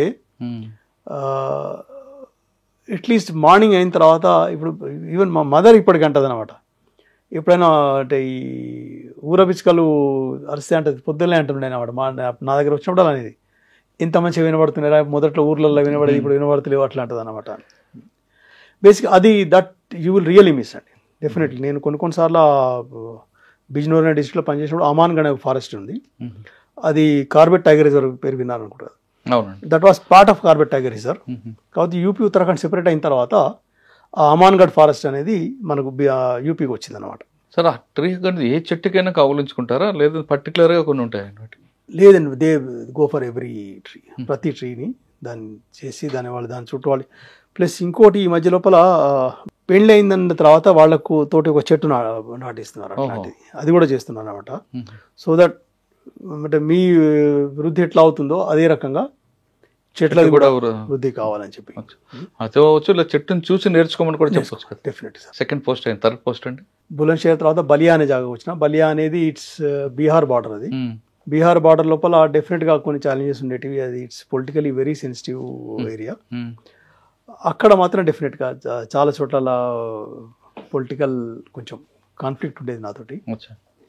మెయిన్ అక్కడ కూడా ప్లాంటేషన్ యాక్టివిటీ ఉండేది బలియా లోపల. ఒక బేసిక్గా అక్కడ దాని మెయిన్ ప్రాబ్లం ఏంటంటే అక్కడ ఫ్లడింగ్ ఏరియా అన్నమాట మొత్తం. ఇప్పుడు మనం నెదర్లాండ్స్ గురించి వింటాం, నెదర్లాండ్ ఈజ్ ఆన్ డైక్స్ అని. సేమ్ బలియా కూడా it is very much on dykes. అంటే రెండు సైడ్స్కి ఒక దిక్కు గంగా ఉంటుంది, ఇంకో దిక్కు ఘాగ్రా నది ఉంటుంది. ఫ్లడ్స్ వచ్చిన వెంటనే అది ఆల్మోస్ట్ డిస్ట్రిక్ట్ని ముంచేస్తుంది. అది చేయబట్టి 40 కిలోమీటర్ల అవి బండ్స్ డెవలప్ చేశారు రెండు బార్డర్స్ లోపల. అట్లాంటి అక్కడ ప్రాబ్లమ్స్ ఎక్కువ ఉండేటివి. ప్లాంటేషన్ యాక్టివిటీస్ చేసేవాడిని. ఏదో యాక్షన్ అంటున్నారు కొన్ని చోట్ల లోపల పొలిటికల్గా పడేది కాదు అక్కడ కొంచెం. అక్కడ దాని తర్వాత మరి పొలిటికల్ ట్రాన్స్ఫర్ అయిందా లేకపోతే నార్మల్ కోర్సులో అయిందా నాకు తెలియదు. అంటే అక్కడ 3 సంవత్సరాలు చేయలేదా? అక్కడ 1 సంవత్సరం చేసాను. పొలిటికల్ ట్రాన్స్ఫర్ అనుకున్నాం మరి కానీ తర్వాత, ఎందుకంటే మా ఫాదర్ కూడా అన్నాడు అనమాట పొలిటికల్ ట్రాన్స్ఫర్ అయ్యారా అంటే నేను నాకు తెలియదు. ఎందుకంటే నేను అంటే ఒకరోజు కొంచెం అంటే మంత్రి వారితో కొంచెం ఆర్గ్యుమెంట్ అయింది.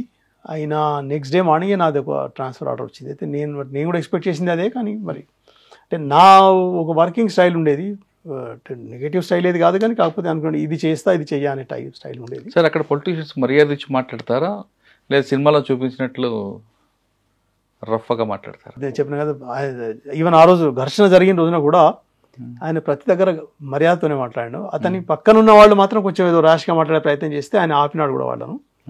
కానీ నాతో మాత్రం ఆయన అన్నాడు అన్నమాట అంతే. తర్వాత పోస్టింగ్ అండి? పోస్టింగ్ అల్మోడా వెళ్ళినాను సార్. అల్మోడా హిల్స్ అది. ముఖ్యంగా అదే అంటారంటే అది తంతే పరుపులో పడతారంటారు చూడండి. నాకు అది ఐ రియలీ ఫీల్ దట్. ఎందుకంటే నేను చాలాసార్లు బూర్లగంపలో బూర్లగంప అది అంటే బేసిక్ ఏంటంటే రిచ్ ఫారెస్ట్ ఏరియా అది. అంటే మీరు బేసిక్ ఏంటంటే అక్కడ ఒక డిస్ట్రిక్ట్ లోపల 70,000 హెక్టేర్స్ ఆఫ్ రిజర్వ్ ఫారెస్ట్ ఉంది. కొన్నిసార్లు అనుకునేవాళ్ళం అనమాట ఇల్లు మీది కానీ మీరు బయట కాలు పెడితే మాత్రం యూ పుట్టింది రిజర్వ్ ఫారెస్ట్ ఆ తిరిగి ఉండేది. అక్కడ మాత్రం చాలా అంటే ఛాలెంజెస్ బేసికల్లీ లీసా స్మగ్లింగ్ ఉండేది అక్కడ. దాన్ని కంట్రోల్ చేసి ఇట్స్ వెరీ టఫ్. దాన్ని వీలైనంత మటు కంట్రోల్ చేయగలిగాం. ఇక 100% చేసినా అని చెప్పి కూడా నేను క్రెడిట్ తీసుకోవడం కూడా కష్టం అవుతుంది. ఎందుకంటే బేసికలీ మూవ్మెంట్ ఒక రిస్ట్రిక్టెడ్ మూవ్మెంట్. హిల్స్ లోపల ప్రాబ్లం ఎక్కడ వస్తుంది అంటే రోడ్ ఉంటుంది ఒకటి, రోడ్ నుంచి మీరు ఎటు వెళ్ళినా కూడా మళ్ళీ అంతవరకు నడిచి వాపసు రావాలి. అంటే మీకు ఏది కూడా క్విక్ అనేది ఏది ఉండదు అనమాట. ఇప్పుడు మీరు ఒక 18 కిలోమీటర్లు ఒక ప్లాంటేషన్ చూడడానికి వెళ్ళినాం. ప్లాంటేషన్ అట్లా కూడా ఉంటుండే. అంటే 18 కిలోమీటర్లు ప్లాంటేషన్ నడవడానికి వెళ్ళినామో మళ్ళీ ఆ 18 కిలోమీటర్లు వాపసు వస్తేనే మీకు ఇక్కడ జీప్ కనపడుతుంది. అవునా? అట్లాంటి ఛాలెంజెస్ ఉంటాయి అన్నమాట.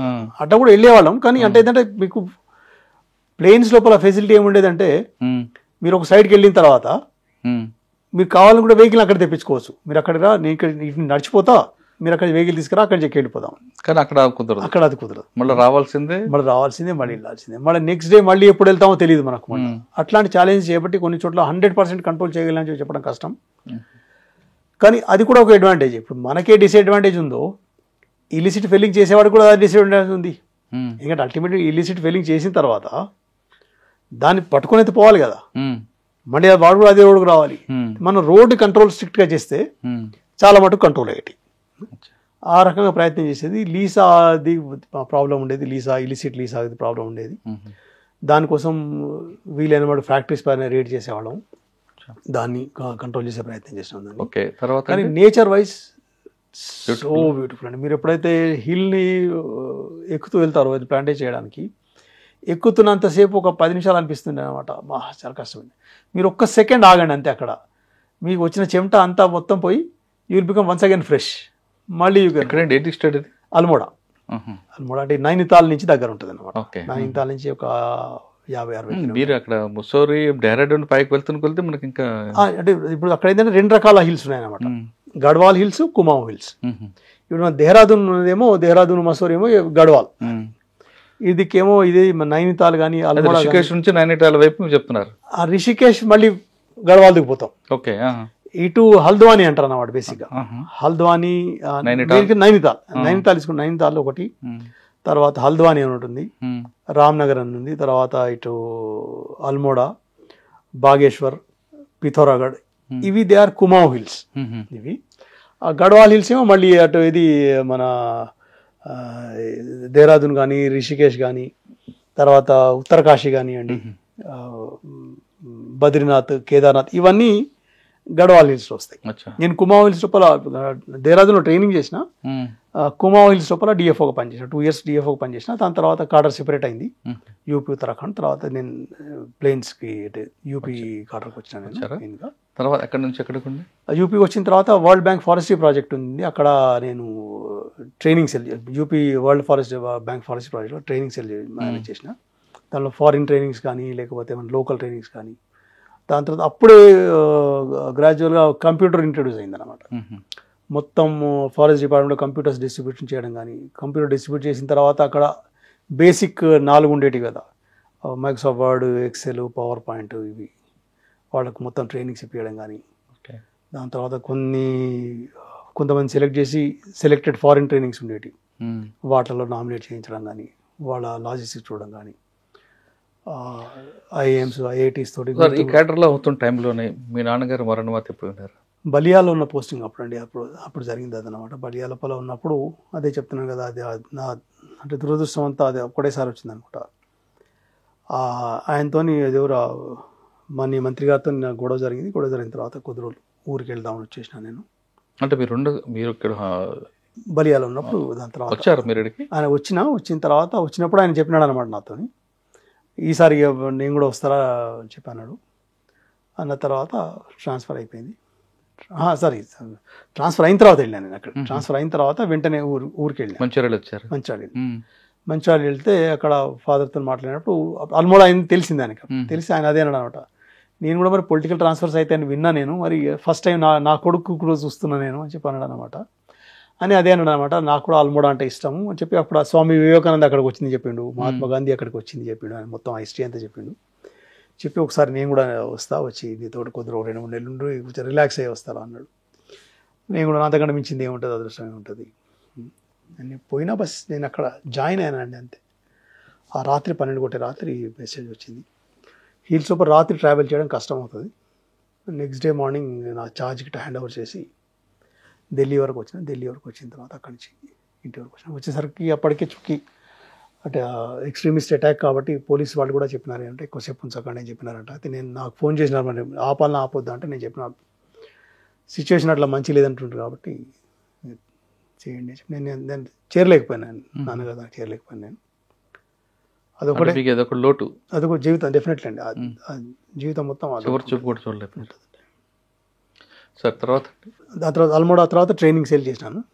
ట్రైనింగ్ సెల్ తర్వాత మీరు చెప్పిన ప్రతాప్గఢ్కి వెళ్ళినా. ఇక్కడైతే పొలిటికలీ బాగా సెన్సిటివ్ స్టేట్, అది సెన్సిటివ్ డిస్ట్రిక్ట్ అయినా కూడా అక్కడ ఐ కుడ్ కంట్రోల్ అండి. 144 sawmills-ని ఒక 1 week లోపల మేము దాన్ని కంప్లీట్ బంద్ చేయగలిగినాం. బంద్ చేసిన తర్వాత పొలిటికల్ ప్రెషర్స్ ఉండేది కానీ కాకపోతే బెదిరించే ప్రెషర్స్ ఉండకపోయేది, రిక్వెస్ట్ ప్రెషర్స్ ఉండేవి అన్నమాట. అదే కష్టం అండి చేయబట్టి దాంతో ఉండేవాళ్ళం. ఆల్మోస్ట్ 3 years అక్కడ పనిచేసిన నేను.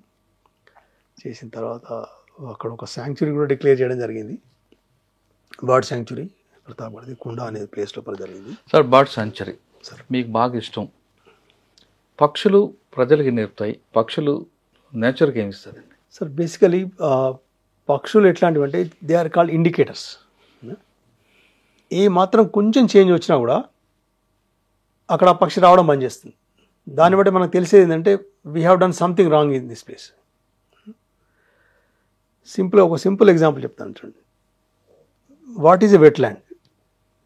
అదొక పర్టికులర్ షేప్లో ఉంటేనే వెట్ ల్యాండ్ అది. ఇప్పుడు కాంకాంగ్ మనం ఏం చేస్తున్నాం, వాటర్ కన్జర్వేషన్ పేరు మీద, వాటర్ కన్జర్వేషన్ కావాలి, ఆ లేక్ని we are making it a tank. అవును, అది చేయబట్టి దానిలో ఉండే జలచరాలు ఏవైతే ఉన్నాయో, వాటి మీద డిపెండ్ అయ్యేటివి ఏవైతే ఉన్నాయో వాటికి ప్రాపర్ ప్లేస్ దొరకట్లేదు. మెయిన్ ఏంటంటే ఎడ్జ్కు సూర్యరశ్మి పడుతుంది, అది చేయబట్టి దాని లోపల కొన్ని మొక్కలు వస్తాయి, హైడ్రోఫైట్స్ అంటాం. ఆ హైడ్రోఫైట్స్ మీద జీవించే కొన్ని డక్స్ వస్తాయి, కొన్ని వేడర్స్ ఉంటాయి, అవి పూర్తి స్విమ్ చేయలేవు. వేడస్ అంటే దాని లోపల పెద్ద పెద్ద కాళ్ళు కొంగలు అనుకోండి, కాళ్ళు పెద్దగా ఉంటాయి, అంతవరకే పోగలుగుతాయి. వాటికి అక్కడ ఫిష్ ఏమైనా దొరుకుతుంది, వాటి కోసం పోతాయి. కాబట్టి మనం ధీరే ధీరే వాటి మేనేజ్మెంట్ కొంచెం చేంజ్ చేసి దాని వాటర్ ఇంకెక్కువ కావాలనే ఉద్దేశంతో దాన్ని ట్యాంక్ లాగా కన్వర్ట్ చేస్తున్నాం. అది it is detrimental to the birds ultimately అక్కడి నుంచి పలాయనం చెందుతాయి. అంటే మనం ఇంకొకటి ఏమవుతుందంటే మొత్తం it is an ecological balance. ఒకటి ఉంది, ఒకటి లేదు. అయితే ఏమవుతుంది, ఆ లేనిది ఏదో తినేదో ఆ జీవులు మరీ ఎక్కువ పెరిగిపోతాయి. కాబట్టి బ్యాలెన్స్ తప్పిపోతుంది అట్లా. ఇప్పుడు బేసిక్ ఏమంటే హెర్బివోర్స్ ఉన్నాయండి. ఒకవేళ అక్కడ టైగర్ లేకపోతే హెర్బివోర్స్ అన్కంట్రోల్డ్గా పెరిగిపోతాయి. ఒకవేళ హెర్బివోర్స్ అన్కంట్రోల్డ్గా పెరిగిపోతే అవి మళ్ళీ మన చేళ్లలోకి పొలాల్లోకి వచ్చి మన పంటను నష్టం చేస్తాయి. అప్పుడు మళ్ళీ ప్రతి ఒక్కళ్ళ వంట మన చేను పొలాలు టైగర్ ఉంటే బాగుంటుంది అంటారా లేదా తెలియట్లేదు. కానీ కాకపోతే అల్టిమేట్లీ ఎకో సిస్టమ్ గురించి మనం ఒక అవగాహన ఉంటే మనం గుర్తుపడతాం ఏంటంటే అది ఉంటే ఇది ఉండాలి, ఇది ఉంటే అది ఉండాలి, రెండు ఉండాలి. అయితేనే మనకు ఒక బ్యాలెన్స్ మెయింటైన్ అవుతుంది. ముఖ్యంగా పక్షుల దగ్గరకు వస్తే చూడండి, నాకు ఎప్పుడు అనిపిస్తుంది, మనం జనరల్ అనుకుంటాం కదా early to bed early to rise అనుకుంటాం. మీరు ఒక పక్షిని చూడండి, పర్ఫెక్ట్గా దాని సన్ రైజ్తో పాటు వాటి కిలకలా రావాలి మనకు వినబడతాయి, సన్సెట్ తోటి అవి గూడు చేరుకుంటాయి. So that is the reason why they maintain a healthy living. వాటిది మార్నింగ్ పూట అవి తింటాయి. ఇప్పుడు ఇవాళ పంట చూడు, you have a rich breakfast and dinner అవుతుందో have a very light meal. You observe the birds for complete day. అది కూడా మార్నింగ్ చూడండి, మీరు చాలా ఫాస్ట్గా మీకు ఫుల్ యాక్టివిటీ మార్నింగ్ కనబడుతుంది. మధ్యాహ్నం అవ్వకుండా తగ్గుతుంది, రాత్రి అవ్వకుండా ఎక్కడైనా దొరికినట్టు దొరకపోయినట్టు వెళ్ళిపోయేవి మళ్ళీ వాటి గూడు చేరుకుంటాయి. అంటే వాటి స్టైల్ ఏదైతుందో అదే స్టైల్ మనం ఇవాళ చెప్పుకునే ఏదైతుందో, ఏదో eat like A princess in the morning అని చెప్పి, బెడ్ టైం లైక్ ఏ పాపర్ అని చెప్పి అంటారు అన్నమాట. ప్రాబబ్లీ అవి దీన్ని చూసే వచ్చిండవచ్చు వాటిని. ఒకటి అది. రెండు, మళ్ళీ సేమ్ ఎకలాజికల్ బ్యాలెన్స్ గురించి చెప్తే మనకు మెనీ ప్లేసెస్ వాటి ఫుడ్ డిఫరెంట్ ఇన్సెక్ట్స్ ఉంటాయి అన్నమాట. ఒక్కొక్క పక్షి ఒక్కొక్క రకమైన దాన్ని తింటుంది. అన్నీ ఒకటే దాని మీద డిపెండ్ కావు. ఈవెన్ మనం కొంచెం టైమింగ్స్ చూసామనుకోండి, బాగా అబ్జర్వ్ చేస్తే చిన్న బర్డ్స్ ఒక టైంలో వస్తాయి, మధ్య సైజ్ బర్డ్స్ ఒక టైంలో వస్తాయి, పెద్ద సైజ్ బర్డ్స్ ఒక టైంలో వస్తాయి. ఇవన్నీ అయిన తర్వాత ర్యాప్టర్స్ అన్నిటికంటే లాస్ట్ వస్తాయి అన్నమాట. ర్యాప్టర్స్ ఏంటంటే దే క్లీన్ ది సిస్టమ్. అది అట్లాంటి వీక్ ఇండివిజువల్ని జనరల్గా అవి ఏది కానీ ప్రిడేటర్ ఏది ఉంటుందో that identifies A week individual. ఆ వీక్ ఇండివిజువల్ని ఐడెంటిఫై చేసే దాన్ని తింటుంది. సో అల్టిమేట్లీ ఏంటంటే ఇట్స్ ఏ న్యాచురల్ సెలెక్షన్ అంటారు దీన్ని. వీకర్ ఇండివిజువల్ పెరిష్ అవుతుంది, స్ట్రాంగర్ ఇండివిజువల్ సర్వైవ్ అవుతుంది. స్ట్రాంగర్ ఇండివిజువల్ సర్వైవ్ అవుట్ చేయబట్టి నెక్స్ట్ జనరేషన్ ఏది ఉంటుందో even that will also be of stronger individuals. Even మనం ఈవెన్ టైగర్స్ని ఒకసారి అబ్జర్వ్ చేసాం అనుకోండి, ఎక్కడైనా మీ నేషనల్ పార్క్స్లో కానీ ఎక్కడైనా కానీ, జనరల్గా ఈవినింగ్ టైమింగ్స్లో డాన్ అండ్ డస్క్ అంటారు వాటిని, టైం లోపల జనరల్ అటాక్ చేస్తే. మీరు ఒకటి డస్క్ టైంలో చూసినప్పుడు ఒకసారి తెలుస్తుంది ఏంటంటే డియర్ మొత్తం కూడా వచ్చి నీళ్లు తాగి వాపస్ జంగల్లోకి పోవడానికి ప్రయత్నిస్తుంటాయి అనమాట. అయితే అది నీళ్లు తాగడానికి వచ్చినప్పుడు టైగర్ కీప్స్ ఆన్ అబ్జర్వింగ్ అనమాట. అన్నిటికంటే వెనక్కి ఏదిపోతుంది, ఓకే, దాన్ని చూస్తుంది అనమాట. వెనక్కు పోయేది that is an weaker individual. Ultimately దాన్ని టార్గెట్ చేసి that will attack it. Even morning అవర్స్లో కూడా సేమ్ అదే, it will follow the same principle. ఇప్పుడు ఈవెన్ టైగర్ అయినా కూడా అది అనుకోదు కదా, అంటే నేను దీనిలో ఉన్న ఆల్ఫా మేల్నే తింటా అని చెప్పి అనుకోదు. Ultimately that wants a food and that food is only the weaker individual. అంటే ఒకసారి గుంపు వచ్చినా అటాక్ చేయదు. వాడు దాని నుంచి సెలెక్ట్ చేస్తుంది అనమాట. It will thoroughly check which individual is. ఇప్పుడు దానికి కూడా అంతే స్ట్రెస్ తీసుకోవాలి కదండి, it has to run again దాన్ని. ప్లస్ ఆ ఇండివిజువల్ కూడా దాని నుంచి బచాయించుకునే ప్రయత్నం చేస్తుంటుంది. కాబట్టి టైగర్ ఎప్పుడైనా హంటింగ్ వెళ్ళినప్పుడు వెళ్ళిన ప్రతిసారి సక్సెస్ అవుతాడు కదండి? కాదు, ఇట్స్ వెరీ డిఫికల్ట్. అది కూడా ఎన్నిసార్లు ఎప్పుడు ఉంటుంది అట్లాంటిది. ఎప్పుడైనా నేను బై ఛాన్స్ మళ్ళీ టైం దొరకకుండా చిన్న చిన్న వీడియోస్ చూపిస్తాను. నేను మసాయిమారా వెళ్ళాను అక్కడ, దట్ లయన్ అటాక్ ఇది అన్నమాట. Lion attacking the zebra. అక్కడ మేము ఆల్మోస్ట్ ఒక 3-4 hours వీ హ్యావ్ స్పెంట్. అది చూస్తుంటుంది. జీబ్రాస్ కనబడకుండా అది మొదలు క్యామఫ్లేజ్ చేసుకోవాలి ఫస్ట్ దాన్ని. ప్లస్ ఈవెన్ ఈ ఎయిర్ డైరెక్షన్ కూడా ఉంటుంది కదా, ఎయిర్ డైరెక్షన్ వాటి సైడ్ ఉండొద్దు, ఇది ప్రే సైడ్ ఉండొద్దు, అగైన్ సైడ్ ఉండాలి. అయితే ఎందుకంటే దానికి వాసన రాకుండా అన్నమాట.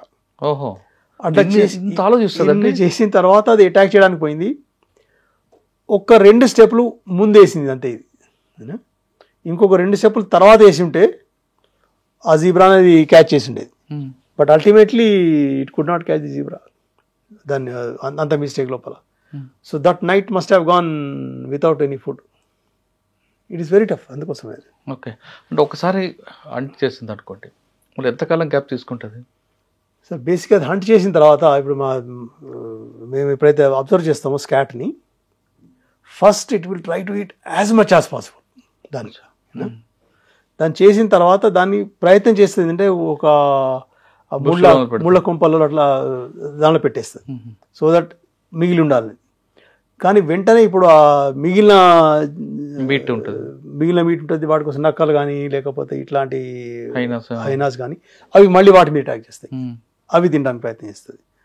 సో అందుకోసం మనం ఏం చేస్తుంది అంటే అది మ్యాక్సిమం తింటుంది అనమాట. అయితే దాని స్కాట్ ఎట్లా ఉంటుంది అంటే ఫస్ట్ డే నాట్ పల్సగా ఉంటుంది, అంటే అజీర్తి, అది అరగలేదు దానికి. ఆ సెకండ్ డే థర్డ్ డే అవ్వకుంటూ కన్సిస్టెన్సీ నార్మల్గా అవుతుంది అంది. కానీ డెఫినెట్గా అది ఇప్పుడు దేనిదైనా ఫుడ్ సైకిల్ సేమేనండి. 24 గంటలు దానికి భోజనం కావాలి, కానీ దానికి ఓర్చుకునే కొంచెం శక్తి ఉంటుందేమో, ఎందుకంటే ప్రతిసారి ఈజీ కాదు కాబట్టి ఓర్చుకునే శక్తి ఉంటుందేమో. లేదా ప్రతిసారి జింకనే పట్టాలని చూడదు, అది కుందేళ్ళని పట్టుకోవచ్చు. ఈవెన్ చిన్న చిన్న ఈ వాటర్ సైడ్స్ ఉంటాయి కదా, కప్పలు, వాటి కూడా పడతాయి. ఇట్స్ నాట్ టార్గెట్ కాదు, కడుపు నింపాలి ఏదో దానికి, కడుపు నింపాలి అంతే. అల్టిమేట్లీ దానికి ఈజీ టార్గెట్ ఏదో చూసుకుంటూ ఉంటుంది అది కూడా. సార్ మీరు చాలా టైగర్ చూస్తుంటారు, ఒక నానుడు ఉందండి, అడవిలో పులి మనం చూడకపోయినా అది మనం చూస్తుంది అంటారు వాస్తవం? డెఫినెట్ సార్, డెఫినెట్గా. ఎందుకంటే అంటే భగవంతుడు దానికి ఇచ్చిన ఆ శక్తి అదే అన్నమాట. ఎందుకంటే దాని ఆ ఎల్లో బ్లాక్ చార్కలు ఏమి ఉంటాయో, బ్లాక్ ఏదైతుందో నీడ అన్నమాట, అది ఎల్లో ఏదైతుందో అక్కడ గ్రాస్ ల్యాండ్ అనుకోండి, దాంతో మ్యాచ్ అవుతుంది. కాబట్టి 1 మీటర్ లోపల ఉందనుకోండి, 1 మీటర్ 1.5 మీటర్ లోపల ఉందనుకోండి, దాన్ని గుర్తుపడడం కష్టం, చాలా కష్టం. కానీ మనం చూస్తుంది, అది మనం చూస్తుంది ఎట్లా అంతే అది. అది డెఫినెట్ ప్రతి దాంతో అదే అండి. ఎందుకంటే ఈవెన్ బర్డ్స్ కూడా మేము చూస్తాం కదా, కెమెరా పట్టుకొని వెళ్తాం, ఎప్పటివరకు అయితే కాల్ వినబడుతుంది, ఎక్కడుంది చూస్తుంటాం. ఎప్పటివరకు అయితే దానికి ప్రాపర్ కెమెరా పైకి లేపుతాం, అది ఎగిరిపోతుంది అది అక్కడిచ్చి.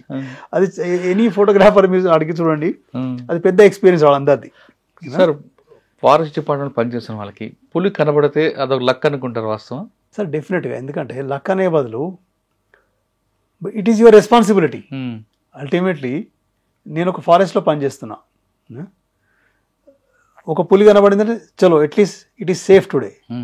You are responsible for everything. దాంట్లో చిన్న పోచింగ్ అయినా కూడా యు ఆర్ డైరెక్ట్లీ రెస్పాన్సిబుల్. పులి ఉంది కాబట్టి రారు, పులి ఉంది కాబట్టి ఒకటి రారు, ఇంకోటి at least you are safe, yes దీన్ని ప్రొటెక్ట్ చేయగలిగాను నేను, అదొకటి ఉంటుంది అన్నమాట డెఫినెట్గా.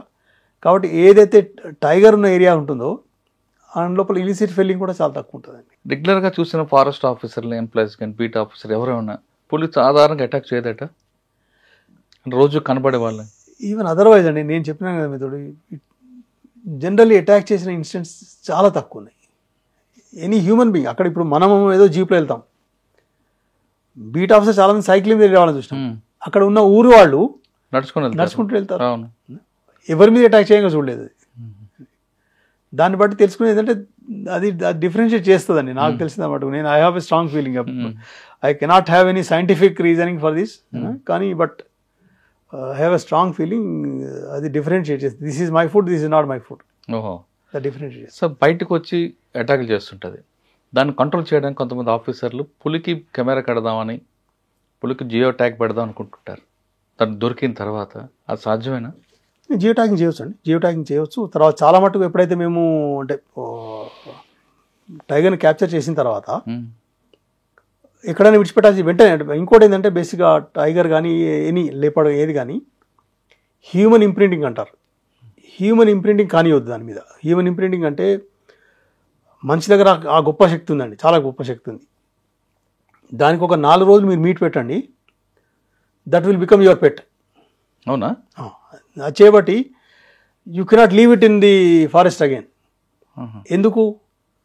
మిమ్మల్ని చూసింది, మీరు దాన్ని ఫుడ్ పెడుతున్నారు. ఫారెస్ట్లోకి వెళ్ళిన తర్వాత కూడా అక్కడ నడిచేవాడిని కూడా వీడు నా ఫ్రెండ్ అనుకుని దగ్గరకు వస్తే, కాబట్టి మేము ఏం చేస్తామంటే ఎప్పుడు కానివ్వండి, the moment we catch the animal, బోన్లో వచ్చిన వెంటనే దానికి వెంటనే ఏం ట్రీట్మెంట్ ఉందో దాని ట్రీట్మెంట్ చేపిస్తాం. దాన్ని అక్కడ ఉన్న వెటర్నరీని పిలిచేసి దానికి స్క్రాచెస్ ఉన్నాయి, ఏమన్నాయి వూండ్స్ తల్లి, దాని వెంటనే దాని ట్రీట్మెంట్ ఇస్తాం. అన్లెస్ అంటే ఆ లెవెల్ వరకు ఇంజూర్ కాకపోతే ఇట్ కెన్ దాన్ని చేసుకోగలుగుతుంది అనిపిస్తే within 24 hours we release in the forest. అంటే ఆ టైంలో జియో ట్యాగ్ చేస్తారా? ఆ టైంలో కొన్నిటికి చేస్తాను, జియో ట్యాగ్ చేస్తారు. సో దట్ మెయిన్లీ పెద్ద యానిమల్స్కి టైగర్ లాంటి దానికి జియో ట్యాగ్ చేస్తారు. So that whether it is staying there or not. కొన్నిసార్లు ఇన్స్టెన్సెస్ ఏమంటారంటే అది ఏ ఫారెస్ట్ నుంచి అయితే వచ్చిందో దాని GPS system is much more stronger and it will try to move to the same forest area. అవునా? దాని గురించి అని చెప్పి జియో ట్యాగ్ చేస్తారు దాన్ని. లేదా అది ఎట్లా మూవ్ అవుతుంది, whether it has mingled in that area or not, దాని గురించి అని అంటే డిపెండ్స్ మన దగ్గర ఉన్న జియో ట్యాగ్స్ ఎన్ని ఉన్నాయి అట్లాంటివన్నీ వాటి చేసి వీళ్ళు పక్షుల గురించి రేడియో కాలరింగ్ చేస్తారు దానికి. పక్షుల ద్వారా మనుషులు ఏం నేర్చుకోవచ్చండి? ఒకటి, ఇల్లు ఎలా కట్టాలి, రైట్. 2, మన డిసిప్లిన్ ఎలా ఉండాలి, 3, మన ఫుడ్ కంట్రోల్ ఎలా ఉండాలి, కమ్యూనికేషన్ ఎలా చేసుకోవాలి, ఈ 4 నేర్చుకోవచ్చు అంటారు. వాస్తవం అంటారా? Definite sir, because we are definitely very good architects, ఎందుకంటే మన కమ్యూనికేషన్ ఫెసిలిటీస్ బాగా ఉన్నాయి. But see a bird called baya బర్డ్ని అది వీవ్ చేస్తున్నప్పుడు చూడండి మీరు, మనకే ఆశ్చర్యం అనిపిస్తుంది. అది ఎట్లయితే వీవ్ చేస్తుంటుంది ఒక్కొక్కటి. ఒక గ్రాస్ బ్లేడ్ని తీసుకొచ్చి దాన్ని ఎట్లా దాన్ని తీయాలి చక్కగా అసలు చేసి తర్వాత ఇంజనీర్ కూడా చెప్పారు కదా. ఎగ్జాక్ట్లీ, అది చేసిన తర్వాత దానికి ఒక ఫన్నర్ లాగా విడిచిపెట్టిన తర్వాత దాన్ని ఏమంటారంటే దానిలో ఒక్కొక్కసారి it will construct 2 rooms. One is a bedroom and అది డ్రాయింగ్ రూమ్. అది దాంతో మొత్తం కన్స్ట్రక్ట్ చేసిన తర్వాత కొన్నిసార్లు ఆర్టిఫిషియల్ కానీ మనకి ఫ్లవర్ లాగా ప్లాస్టిక్ ఫ్లవర్స్ ఉంటాయి కదా, ఈవెన్ ఆ ప్లాస్టిక్ ఫ్లవర్ని కూడా తెచ్చి దాని మీద ఫిట్ చేస్తుంది. అది ఎందుకు? దాని ఇల్లు అందంగా ఉండాలి. ప్లస్ ఇంకోటి ఏంటంటే మేల్ దాన్ని కన్స్ట్రక్ట్ చేయడం స్టార్ట్ చేస్తుంది. ఇప్పుడు మనం కూడా అనుకుంటాం కదా మా కూతురు ఒక ఇంజనీర్కి ఇస్తే బాగుండేది అన్నట్టు, అవి కూడా అనుకుంటాయి అన్నమాట. అక్కడ ఫీమేల్స్ అన్ని మంచి ఇంజనీర్ అయితే బాగుంటుంది. They will be competition between females. Okay. Finally ఒక మేల్ సెలెక్ట్ చేసుకుంటుంది. చేసుకున్న తర్వాత అంటే ఇల్లు కట్టిన తర్వాత ఇల్లు అంటే హాఫ్ కంప్లీటెడ్ హౌస్ ఉంటుంది కదా, ఆ టైంలో they will be lot of competition. So many females come, దీన్ని కొడుతుంది దాన్ని కొడుతుంది అవన్నీ. అయిన తర్వాత one will get succeeded, that male and female దాన్ని ఆ హౌస్ ని కంప్లీట్ అయ్యి 2 కలిసి చేస్తాయి ఆఖరిగా అన్నమాట. అచ్చా, 2 కలిసి చేస్తున్నట్టు అర్థం ఏంటంటే ఆల్రెడీ కపుల్ అయిన దే ఆర్ పేర్డ్ అన్నమాట. అలాంటి చేస్తాను అనమాట. స్టార్టింగ్ మాత్రం మేల్ స్టార్ట్ చేస్తాను. Male is a capable male అన్నమాట. Is a good engineer. ఆ సర్టిఫికేట్ తెచ్చుకున్న తర్వాత వాడి కోసం ఈ ఫీమేల్స్ అని గొడవ పడతాయి. అందులోంచి ఒకదాన్ని వాడు సెలెక్ట్ చేసుకున్న తర్వాత దే విల్ బికమ్ దే పేర్. అదొకటి అట్లాంటిది. So always education and skill is important. అది మనకు తెలిసింది అనమాట. యోగ్యత కావాలి, యోగ్యత ఉన్నవాడికే మంచి పిల్ల దొరుకుతుంది. అదొకటి చెప్పు. 2 నేను మొదలు చెప్పిన ఒక నేచర్ సైకిల్ ఏదైతుందో, early to bed and early to rice, దాని గురించి how to eat and how to maintain our food proportions. Morning they take lot, మధ్యాహ్నం వచ్చి కొంచెం తగ్గుతుంది, evening almost they take something and go back. ఒకటి communication వస్తుంది. Communication definitely అండి, ఎందుకంటే నేను అది చేసేది ఇప్పుడు కొన్ని స్వాలోస్ ఉంటాయి. The way they communicate, they start from Siberia, come to same house. మనం ఇప్పుడు ఒకసారి మిమ్మల్ని అంటే ఎవరైనా కార్లో పెట్టుకొని ఒక దగ్గర పట్టుకుపోయి అక్కడ విడిచిపెట్టి ఇంటికి వచ్చేవా అన్నాం అనుకో, అమ్మో రాలేము, ఎట్లా రావాలి అని మళ్ళీ అడుగుతాం. అట్లాంటిది అవి they come to the same house martins అట్లాంటివి ఉంటాయి. They come to the same house, their system of communication. అదొకటి. తర్వాత విన్నట్టుగా that they form a V shape. ఆ వీ షేప్ కూడా ఏంటంటే the air resistance, they are more scientific. చూడండి how they maintain, how the air రెసిస్టెన్స్ని వాళ్ళు control చేస్తారు. ఫ్రంట్లో ఒకటి సింగిల్ ఉంటుంది, దట్ విల్ లీడర్, మిగిలినవన్నీ షేప్లో వస్తాయి. ప్లస్ మనము ఇప్పుడు ఒకసారి మీరు బయట రోడ్డు మీదకి వెళ్తే ఏ కార్ ఎటు పోవాలని తెలియదు, వాడు నో హాంకింగ్ అని రాసి ఉంటుంది, everybody keeps on Hawking. But A group of ducks, maybe sometimes hundreds of ducks, not hundreds, thousands of ducks, they move together, no clash in between, in such a perfect discipline. So give space to other. అదొకటి నేర్చుకోగలిగితే definitely that order will remain. కానీ ఒకే పక్షి lead చేయదట కదండి, కాసేపు that will leader, కొద్దిసేపు అయినాక somebody rotation చేస్తూ ఉంటాయి. అందులో కూడా ఒక మనిషి నేర్చుకోవచ్చు కదండి. Definitely this don't give others also space, that is always everywhere it is there. Sir ఇంకొకటి, కమ్యూనికేషన్లోనే ఏదైనా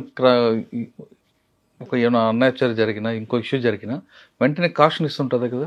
డెఫినెట్గా అండి. ఇప్పుడు I will tell you one incident in Maasai Mara. ఒక ఈ బఫలోస్ది, వైల్డ్ బఫలోస్ది ఒక గుంపు ఉంది. దాన్ని అటాక్ చేయడానికి కోసం లయనెస్లు చాలా మట్టుకు వచ్చి దాన్ని అటాక్ చేసే ప్రయత్నం చేసింది. They could not overpower it, but there was no roaring, nothing. Suddenly 2 more lioness have come. అవి ఓవర్ పవర్ చేయలేకపోయినాయి. మళ్ళీ ఇంకోసేపు ఇంకో 2 లయనెస్లు వచ్చినాయి. మళ్ళీ in the last moment one that male lion has come. దాని తర్వాత అవి కలిసి అటాక్ చేసినాయి. అవి దాని తర్వాత అనిపించింది అనమాట, ఇట్స్ సంథింగ్ విచ్ ఇస్ ఏమనాలే అల్ట్రాసోనిక్ సిస్టమా అనిపించింది నాకు దాన్ని చూస్తే. Even they maintain such ultrasonic even calls. Even వీటి బర్డ్స్ కూడా చూస్తే calls are different types of calls. Meeting call is different, normal alarm call is different, and normal టైప్లో ఉన్న call even that is different. They have got that levels of communication. How they scold their children, ఎందుకంటే వాటి బేసికల్ ఏంటంటే వాటి risk ఏంటంటే factor, why they give protein.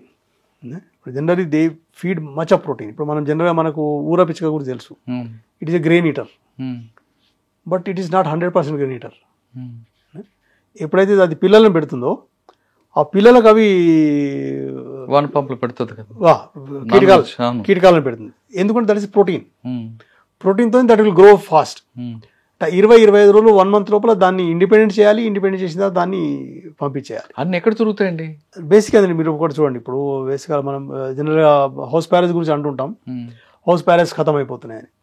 Basically there are 2-3 reasons. ఒకటి, house ప్యారోకు దానికి గూడు కట్టడం రాదు. అది మొదటి నుంచి మన హ్యూమన్ సెటిల్మెంట్స్ తోటే అది మూవ్ అవుతూ వచ్చింది. మనం ఇల్లు కట్టుకుంటే అప్పుడు చూరు ఉండేది, ఆ చూరు లోపల తెచ్చి గ్రాస్ బ్లేడ్స్ పెట్టి దానిపైన ఎగ్స్ పెట్టేది.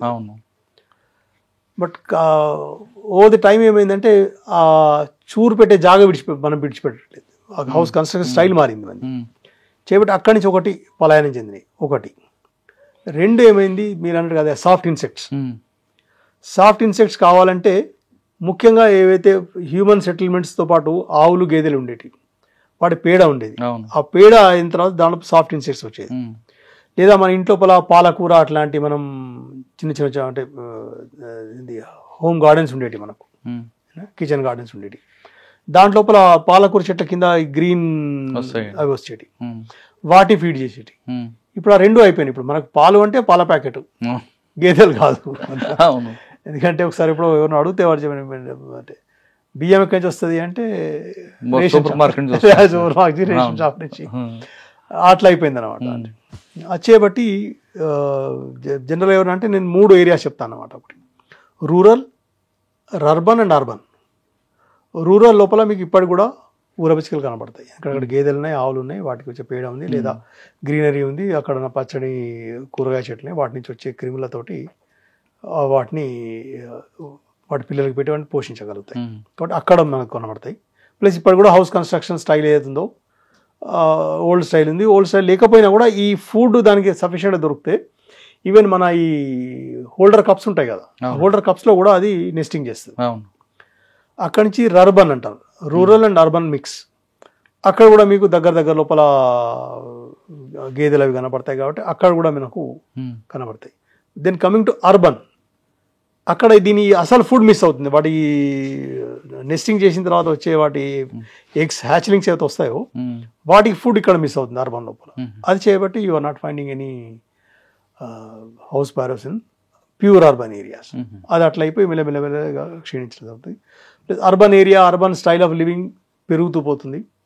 అది చేయబట్టి అవి మెల్లమెల్లగా ఇంకా రూరల్ సెట్టింగ్స్ ఎక్కడైతే ఉన్నాయో అక్కడ వరకే సీమితం అవుతున్నాయి. సార్ అన్ని బర్డ్స్ కూడా ఒకేలాగా మీటింగ్ అవ్వటు కదా, నిజం అంటారు? అన్ని బర్డ్స్ కూడా ఒకేలాగా ఎగ్స్ పెట్టమంటారు? ప్రతిదాని ఎగ్ కలరేషన్ డిఫరెంట్ ఉంటుంది, సైజ్ డిఫరెంట్గా ఉంటుంది. బేసిక్గా ఏంటంటే మీరు ఒకటి సింపుల్గా చూడండి, చిన్నగా పెట్టిన ఎగ్స్ ఏవైతే అవి కొన్ని ఎక్కువ సైజులో పెడతాయి, పెద్ద బర్డ్స్ తక్కువ ఎగ్స్ని పెడతాయి. ప్రీడేటర్స్ ఇట్స్ జనరల్ ఫెనామినా అండి అది కూడా. ప్రీడేటర్స్ తక్కువ పెడతాయి అంటే మనకి ఫుడ్ చైన్ ఉంటుంది కదా, ఆ ఫుడ్ చైన్ లాగానే నెంబర్స్ అదే తిరిగి తగ్గుతూ పోతాయి. ఇప్పుడు మనం చిన్న బర్డ్స్ చూస్తే చాలా ఎక్కువ ఉంటాయి, ప్రీడేటర్స్ చూస్తే తక్కువ ఉంటాయి. అది mainly depends upon that food web ఏదైతే ఉంటుందో, ఆ ఫుడ్ పిరమిడ్ అయితే ఆ ఫుడ్ పిరమిడ్ ప్రకారంగానే అవి బ్రీడింగ్ చేస్తాయి అనమాట. అట్లే టైగర్స్ కూడా అంతే, టైగర్స్ కూడా 2-3 కంటే ఎక్కువ ఉండవు. అదే మీరు డియర్స్కి వచ్చిన అనుకోండి, డియర్కి వస్తే ఎవ్రీ ఇయర్ అది 2 సార్లు పిల్లలు పెడుతుంది. టైగర్ ఆల్మోస్ట్ ఇయర్లీ వన్స్ పిల్లలు పెడుతుంది. ఆల్మోస్ట్ ఒక 4-5 కూడా పెట్టిన ఇన్స్టెన్సెస్ ఉన్నాయి. బట్ 5 పెట్టినప్పుడు చాలా మటుకు సర్వైవ్ కావు, 2-3 ఈజీగా సర్వైవ్ అవుతాయి. సార్ ఆ పులి పిల్లలు పెట్టింది అనుకోండి, రైట్, పెట్టిన తర్వాత మగపులి ఉంటారు కదా, అంటే ఆడపులి మగపులికి దూరంగా పంపిస్తుంది అడిగి. ఎందుకంటే డెఫినెట్గా అండి, బేసిక్గా కొన్ని చోట్లలో కొద్దిగా రివర్స్ చూసినట్టు ఉంది. కొన్ని చోట్ల మేల్ కూడా కొద్దిసేపటి కోసం మాత్రం ఇట్ టేక్ కేర్ ఆఫ్ అనిపించింది మరి. కానీ అంటే ఎగ్జాక్ట్లీ ప్రూవ్ ఎంతవరకు చేయడం కష్టం. But otherwise female knows it very well that male tiger is territorial. దానికి ఎప్పటికీ దాని సామ్రాజ్యము, దానికి కాంపిటీషన్ ఇష్టం ఉండదు. కాబట్టి అది కొంచెం పెద్ద పెరిగిందన్న వెంటనే వాటిని అటాక్ చేసే ప్రయత్నం చేస్తుంది. అది చేపట్టి ఏం చేస్తుంది అంటే ఫీమేల్ టైగర్స్ ఏదైతే ఉంటుందో it takes care of it's next generation. అది కూడా ఆల్మోస్ట్ ఒక 2 years వరకు దాంతోనే ఉంటాయి. దాని తర్వాత 2 years తర్వాత they start weaning out. Sir మీరు నెక్స్ట్ ఎక్కడికి వచ్చారు? ఎక్కడికి వచ్చినాం మనం ఆల్మోడా నుంచి ట్రైనింగ్ సెంటర్కి వచ్చినాం. ట్రైనింగ్ సెంటర్ ప్రతాప్గఢ్ వెళ్ళాం. ప్రతాప్గఢ్ తర్వాత I have gone to Bijnor. Okay. బిజ్నోర్లో చెప్పిన అమాన్గఢ్ ఫారెస్ట్ ఏరియా అని చెప్పిన ఎక్కడైతే ఆ టైగర్ ఇన్సిడెంట్ జరిగింది అనేది. బిజ్నోర్ తర్వాత I have gone special secretary to forest department. అక్కడ హెడ్ క్వార్టర్ లోపల సెక్రటరీలో పనిచేసిన 1 year పనిచేసిన. ఎక్కడంటే అలహాబాద్ లక్నో లోపల లక్నో సెక్రటరీలో పనిచేసిన, స్పెషల్ సెక్రటరీగా పనిచేసిన 1 year. దాంతోనే ఒక మంచి నాలెడ్జ్ ఒకటి ఏమొచ్చిందంటే హౌ గవర్నమెంట్ వర్క్స్, అది ఒక ఐడియా వచ్చింది అక్కడ. అంటే బేసిక్గా అంటే ఎమ్మెల్యేస్ క్వశ్చన్స్ అడుగుతారు, వాటికి జవాబులు ఎట్లా చేస్తారు, ఎమ్మెల్యేలకు అంటే ఏ పవర్స్ ఉంటాయి. ఎందుకంటే డిస్ట్రిక్ట్లో ఉన్న రోజులు మనకు తెలియదు ఎమ్మెల్యే పవర్ ఏంది అనేది ఎక్కువ అర్థం కాదు. మనం ఓన్లీ అంటే పవర్ అనేది వేరేలాగా చూస్తాం తప్ప, అంటే గొడవ చేయడం అది చూస్తాం తప్ప. But they got so many powers and so many responsibilities వాళ్ళకు ఉంటాయి. వాళ్ళకి అది మనకు మంచి అవగాహన వస్తుంది. వాళ్ళు అడిగే వాడి క్వశ్చన్స్కి ఏ రకంగా జవాబు ఇవ్వాలి. ప్లస్ ఇంకోటి చాలా మటుకు ఏమంటారంటే మినిస్టర్ని పర్ఫెక్ట్ మినిస్టర్ అంటారు ఎవరైతే ఆశ్వాసన ఇవ్వరో, అష్యూరెన్సెస్, మినిమం అష్యూరెన్స్ ఇచ్చే మినిస్టర్ని they treat him as the best minister. Reason ఏంటంటే ఒకసారి ఒక మంత్రి గారి నోట్లో నుంచి ఏదైనా వెళ్ళింది అనుకో శబ్దం, ఇక అది ఒక రాజముద్ర పడ్డట్టు. దాన్ని వాళ్ళు చేయించి చూపించాలి. అంటే సడన్గా అనుకోండి నేను ఎంక్వైరీ చేయిస్తాను అనుకోండి, మీరు ఎంక్వైరీ చేయిస్తా అంటే బస్ వెంటనే ఆఫీసర్ మీద మీరు ఒక టీంని పంపించి చేయించి వీలైనంత మటుకు మంత్రి ఏం ప్రయత్నం చేస్తారంటే అల్టిమేట్లీ మంత్రి ఈజ్ అన్ ఎగ్జిక్యూటివ్ హెడ్ ఈ మొత్తం డిపార్ట్మెంట్కి. తన ఆఫీసర్స్ని మొదలు కనుక్కుంటాడు డెఫినెట్గా ఏంది ఎట్లా జరిగింది, whether it is deliberate or whether it's normal course, అవన్నీ కనుక్కున్న తర్వాత he will try to protect the department always. మేము as a secretariat we will provide him the required information so that department and is their own officer. అంటే ఇప్పుడు మీరు చూడండి అనవసరంగా ఒక ఆఫీసర్ని మీరు పనిష్ చేస్తే he will get discouraged and ultimately he will not అంటే ఆ ఎంతూజియాజంతో వర్క్ చేయడం కుదరదు. దాని గురించి వాళ్ళు ఎట్లా ప్రొటెక్ట్ చేయడం అని చెప్పి అది ప్రయత్నం. అన్లెస్ డెలిబరేట్ అయితే మాత్రం yes we'll always we'll get it enquired. తర్వాత నెక్స్ట్ అది దాని తర్వాత I want to Kanpur zoological park అండి. కాన్పూర్ జూలాజికల్ పార్క్ లోపల it's called XC2 management. Zoo పార్కును నా ఈ ఫస్ట్ పోస్టింగ్ డిఫరెన్స్ ఏంటంటే అదేమో ఇన్స్టిట్యూట్ అంటే ఎక్కడ ఎనిమిదో అక్కడే ఉంటుంది, మీరు దాన్ని ప్రొటెక్ట్ చేస్తుంటారు. జూ లోపల ఏంటంటే బయట ఉన్న ఎనిమల్ని ఇక్కడ తీసుకొచ్చినాం, ఇక్కడ దానికి ఆ మాహోల్ ఇవ్వాలి, ఏదైతే ఫారెస్ట్ లో ఇచ్చే మాహోల్ అంటే ఇదే కష్టం అనుకుంటా కదండి. ఇక్కడ చాలా కష్టాలు ఉంటాయండి ఇక్కడ లోపల. బేసిక్ ఏంటంటే దీని లోపల ఒకటి ఎనిమల్స్ పెరిగితే కష్టం, తగ్గితే కష్టం. పెరిగితే ఏమవుతుంది, అక్కడక్కడే వాటి గొడవలు జరుగుతాయి. తగ్గితే ఏమవుతుంది, జనరేషన్ లేకుండా పోతుంది. కాబట్టి ఆ బ్యాలెన్స్ ని మెయింటైన్ చేసే ప్రయత్నం చేయాల్సి పడుతుంది అనమాట. ప్లస్ దానికి ట్రైనింగ్ కూడా కరెక్ట్గా ఉండాలేమో. బేసిక్ ట్రైనింగ్ కూడా డెఫినెట్గా ఇస్తారు. ట్రైనింగ్ ఇవ్వడం అంటే ఏంటంటే అక్కడ కీపర్ సిస్టమ్ ఎట్లా ఉంటుందంటే మోర్ క్లాస్ 4 ఎంప్లాయీస్ అక్కడ కీపర్స్ అని ఉంటారు, తర్వాత వాచర్స్ ఉంటారు, తర్వాత క్లీనర్స్ ఉంటారు, హెడ్ కీపర్స్ అని ఉంటారు, అట్లా ప్లంబర్, మిగిలిన మొత్తం పారాఫైన్ అక్కడ మీ సిస్టమ్ ఉంటుంది అనమాట. Everything it is an independent system మొత్తం పనిచేసేటువంటి. అందుకోసమే అక్కడి వాడిని డైరెక్టర్ అంటారు. Is not a conservator or DF, your director. You will tell అంటే everything moves on your direction. So that is your director. అక్కడ అంటే ఇప్పుడు బేసిక్గా మార్నింగ్ ఫుడ్ సోర్సింగ్ అవుతుంది. ఫుడ్ సోర్సింగ్ లోపల నా కూతురు MBA చేసింది, దాని 6 సిగ్మా ప్రాజెక్ట్ అని ఉండేది అనమాట. దానికి ఎన్నోసార్లు చెప్పేటవాడిని నేను, you come to my kitchen, you see how 6 sigma project is done. Every time morning 8:30కి రావాలంటే ఎవ్రీథింగ్ విల్ కమ్ ఎట్ 8:30. ఒకదానికి మిర్చి కావాలి, ఒకదానికి జామకాయ కావాలి, ఒకదానికి అరటిపండు కావాలి, ఒకదానికి మీట్ కావాలి, ఒకదానికి భైసామా, దానికి సో మెనీ వెరైటీస్ ఆఫ్ అన్నిటి కావాలి. ఇప్పుడు ప్రతిదానికి ఆ టైంకి రావాలి. ప్లస్ ఇంకోటి కీపర్లలో కూడా నేను దట్ సిన్సియారిటీ హ్యావ్ సీన్. ఒకవేళ ఫుడ్ ఏ కారణంగా లేట్గా వస్తే that keeper will not leave the place till వాటి మేనేజ్మెంట్లో ఉన్న ఏదైతే ఎనిమల్స్ ఉన్నాయో వాటికి ఫుడ్ దొరికిన తర్వాత use to leave the. Sir ఒక లేట్ అయింది అనుకుంటే ఊరుకుంటాయా? అంటే అల్టిమేట్లీ అవి చేయడానికి ఏముంటుందంటే ఉండదు కానీ, but otherwise they are so tuned. ఇప్పుడు we use to have a tractor, తర్వాత ఒక వ్యాన్ వచ్చింది మంచిది. బట్ ట్రాక్టర్ సౌండ్ స్టార్ట్ అయింది స్టోర్ నుంచి అన్న వెంటనే they become active. They know yes my food is coming. That is the problem అండి. బేసిక్ ఏంటంటే ఏదైతే వైల్డ్ లోపల ఉన్న ఎనిమల్కి జూలో ఉన్న ఎనిమల్కి డిఫరెన్స్ ఏంటంటే వైల్డ్లో ఉన్న దానికి ఫుడ్ అదే సంపాదించుకోవాలి, ప్రొటెక్షన్ అదే తీసుకోవాలి. So that is the reason why they are more fit and more active. whereas the zoo animal is not that active because protection problem లేదు, ఫుడ్ మీరు తెచ్చిస్తున్నారు. So they become lethargic over the years, అట్లా అవుతుంది కొంచెం. But దానికోసం కూడా ఏం చేస్తామంటే జనరల్గా ఈ కార్నివోర్స్ ఉంటాయి కదా, దానికి ఒకటి వీక్లీ 1 ఆఫ్ ఉంటుంది అనమాట. జనరల్గా ఒక్కొక్క ఏరియాలో ఒకటి ఉంటుంది కావచ్చు. In Kanpur zoo it was Friday was of. Friday of కాబట్టి దానికి ఆ ఫ్రైడే అంటే ఏమైనా మనం కూడా అనుకున్న ఒకరోజు ఉపవాసం ఉంటే మొత్తం సిస్టమ్ అంతా అలాగా అవుతుంది దానికి. So if you want to see the tiger more active, see it on Saturday అంటుంటే ఎవరైనా అడిగితే. ఎందుకంటే ఫ్రైడే నాడు మొత్తం అంతా దానికి భోజనం ఉండదు, అది ఫుడ్ కోసం ఎట్లా యాక్టివ్ ఉంటుంది అనమాట. అయితే సాటర్డే మీరు చూసారు కూడా you feel that is very active. అంటే ఇట్ ఈస్ కీపింగ్ ఆన్, అంటే నా ఫుడ్ ఎప్పుడు వస్తుంది దాని మీద ఉంటుంది అనమాట. అప్పుడు యాక్టివ్గా ఫుడ్ వెళ్ళినప్పుడు ఫ్రెండ్గా చూస్తుంది. ఓకే, కానీ ఒకవేళ అంత క్లీన్ చేయడానికి వెళ్ళినప్పుడు ఫ్రెండ్లీగా ఉంటుందా? లేదండి, దట్ వీ ఎన్ష్యూర్ ఏంటంటే know where you come in direct contact with the Animal. వాటి సెల్స్ ఎట్లా తయారు చేస్తారంటే ఒక సెల్లోకి దాన్ని పంపించి ఆ సెల్ క్లోజ్ చేసి మిగిలిన సెల్స్ క్లీన్ చేస్తారు. మిగిలిన సెల్స్ క్లీన్ చేసిన తర్వాత మళ్ళీ ఓపెన్ చేసి వేరే సెల్లోకి పంపించి చెప్పినట్టు వింటుందా? వింటుంది. That is called training actually. That is only training. దానికి ఈవెన్ అంటే అదే keepers we will not keep on changing the keepers. వాళ్ళకి వీక్లీ ఆఫ్ రోజున వేరే వాడు వస్తాడు సార్, రెగ్యులర్గా కాకుండా వేరే వచ్చాడు అనుకున్నప్పుడు దానికి కూడా కొద్ది రోజుల తర్వాత అలవాటు పడిపోతుంది. దాన్ని కూడా ఏం చేస్తామంటే ఇప్పుడు సపోజ్ ఒక ఎక్స్-పర్సన్ ఉన్నాడు అనుకోండి, ఈజ్ ద కీపర్. ఆ ఎక్స్-పర్సన్కి వీక్లీ ఆఫ్ ఉన్నప్పుడు వాడు జనరల్ చూస్తున్నాడు. We generally try to maintain it so that ఏంటంటే దానికి ఈజీ అవడానికి. ఈవెన్ ఎస్పెషల్లీ అన్నిటికంటే పెద్ద ప్రాబ్లం ఎక్కడ అంటే ట్రీట్మెంట్. అప్పుడు treatment is very difficult for these animals.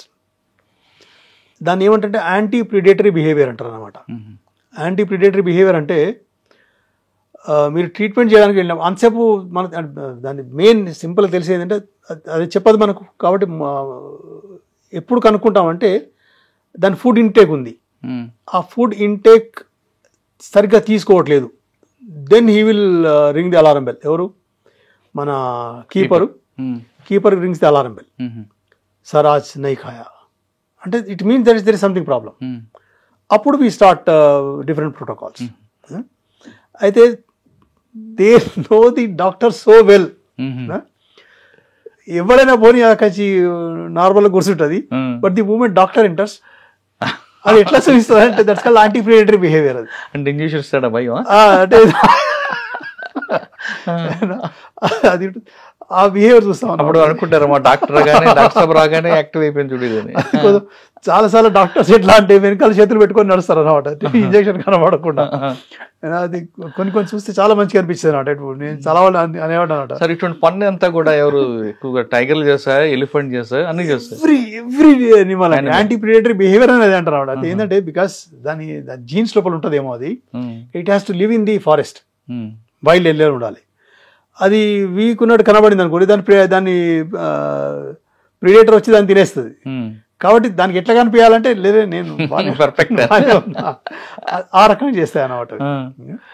అదొకటి ఇంట్రెస్టింగ్. వేరైతే అక్కడ బాగా గుర్తుండిపోయిన ఒక ఎలిఫెంట్ కానీ లేదంటే టైగర్ గురించి చెప్పండి. టైగర్స్ బేసికల్ అండి అంటే ఎటువంటి ఫన్ చేసేది అంటే ఆల్మోస్ట్ ఎవ్రీథింగ్ అన్నమాట. ఇప్పుడు నేను మూవ్ అయ్యేటప్పుడు టైగర్స్ ఏమైనా ట్రీట్మెంట్ చేస్తే బేసికల్ ఏంటంటే మెయిన్ అన్నిటికంటే పెద్ద ప్రాబ్లం ఏంటంటే as a director you are responsible for everything and you are dealing with those animals which cannot tell anything. మీకేం చెప్పలేవు అవి, మీరు కనుక్కొని దాన్ని ట్రీట్ చేయాలి. ది ఓన్లీ మెథడ్ ఏంటి అంటే సిమ్టమాటిక్ ట్రీట్మెంట్ అంటారు.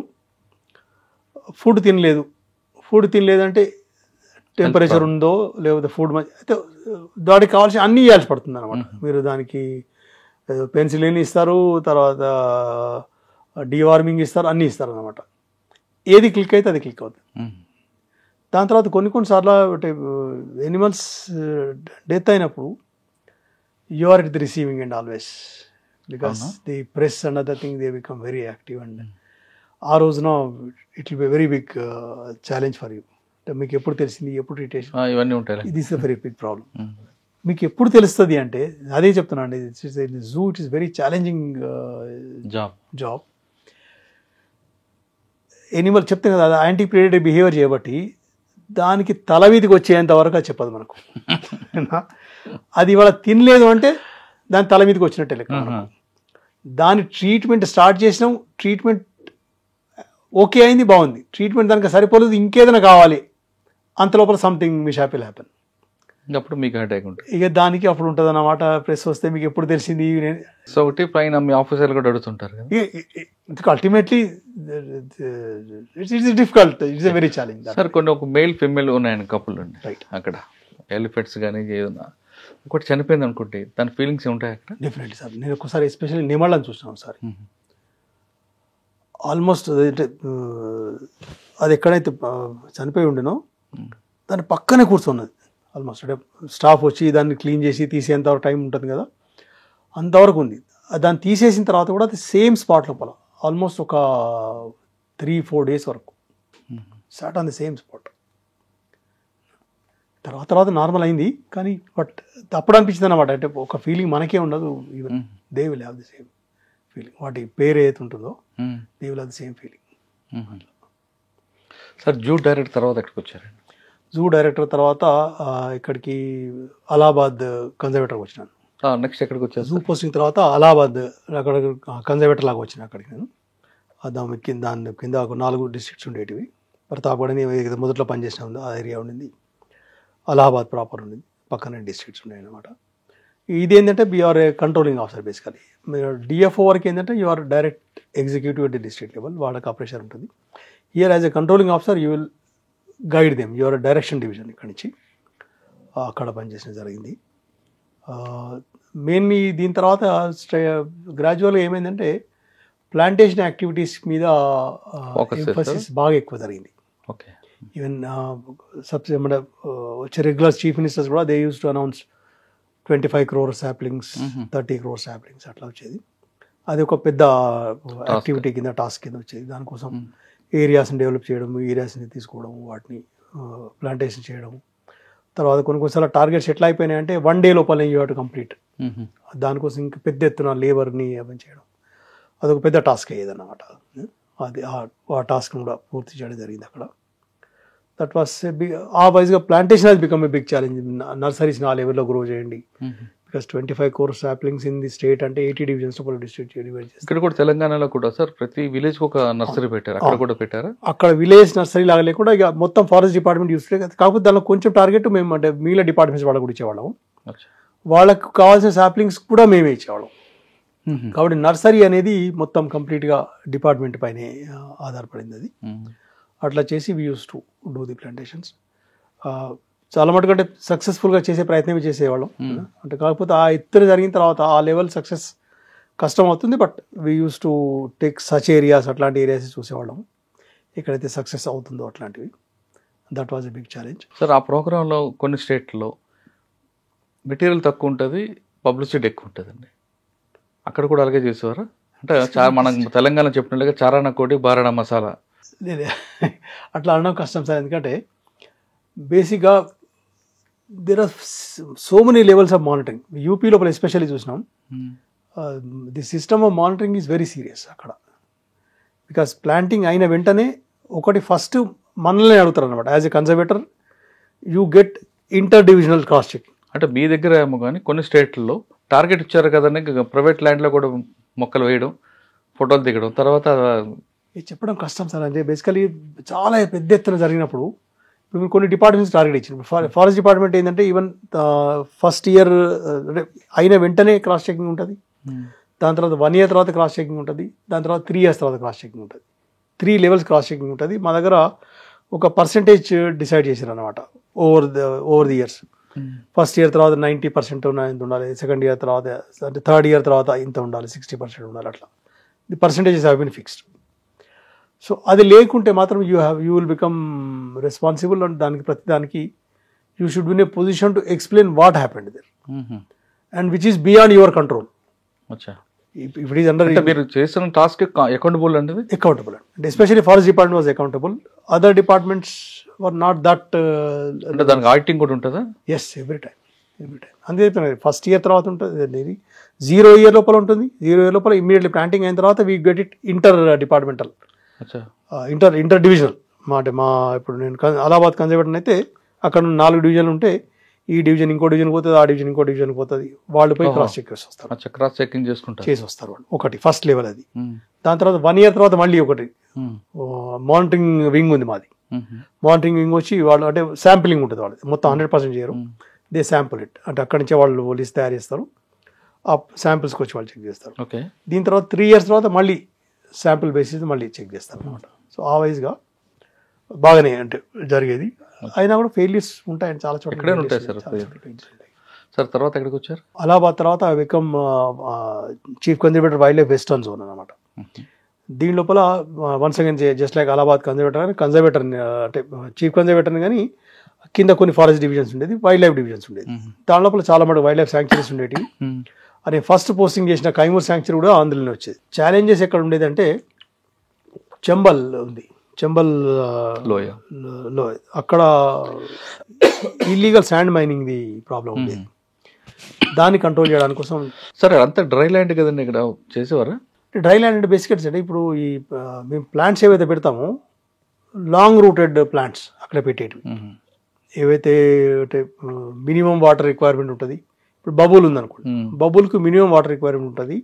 దాని ట్యాప్ రూట్ కొన్ని మీటర్ల లోపల పోతుంది, అంటే the draws water from anywhere అట్లా పోతుంది. ప్లస్ ఇంకోటి ఎక్కడైతే అంటే దాని ఏమిటి రవైన్స్ అంటారు, వాటి చంబల్ రవైన్స్ అంటారు.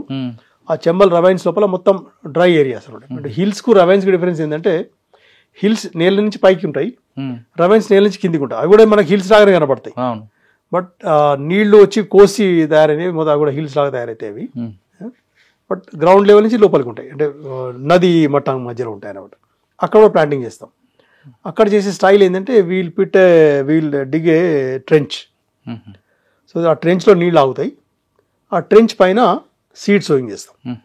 ఆ సీడ్ సోయింగ్తో డెవలప్ అయితే ఆ సీడ్స్ ఎట్లాంటివి అంటే ఈ మనకు డ్రై ఏరియాలో వచ్చే ట్రీస్ మాత్రమే పెడతాం.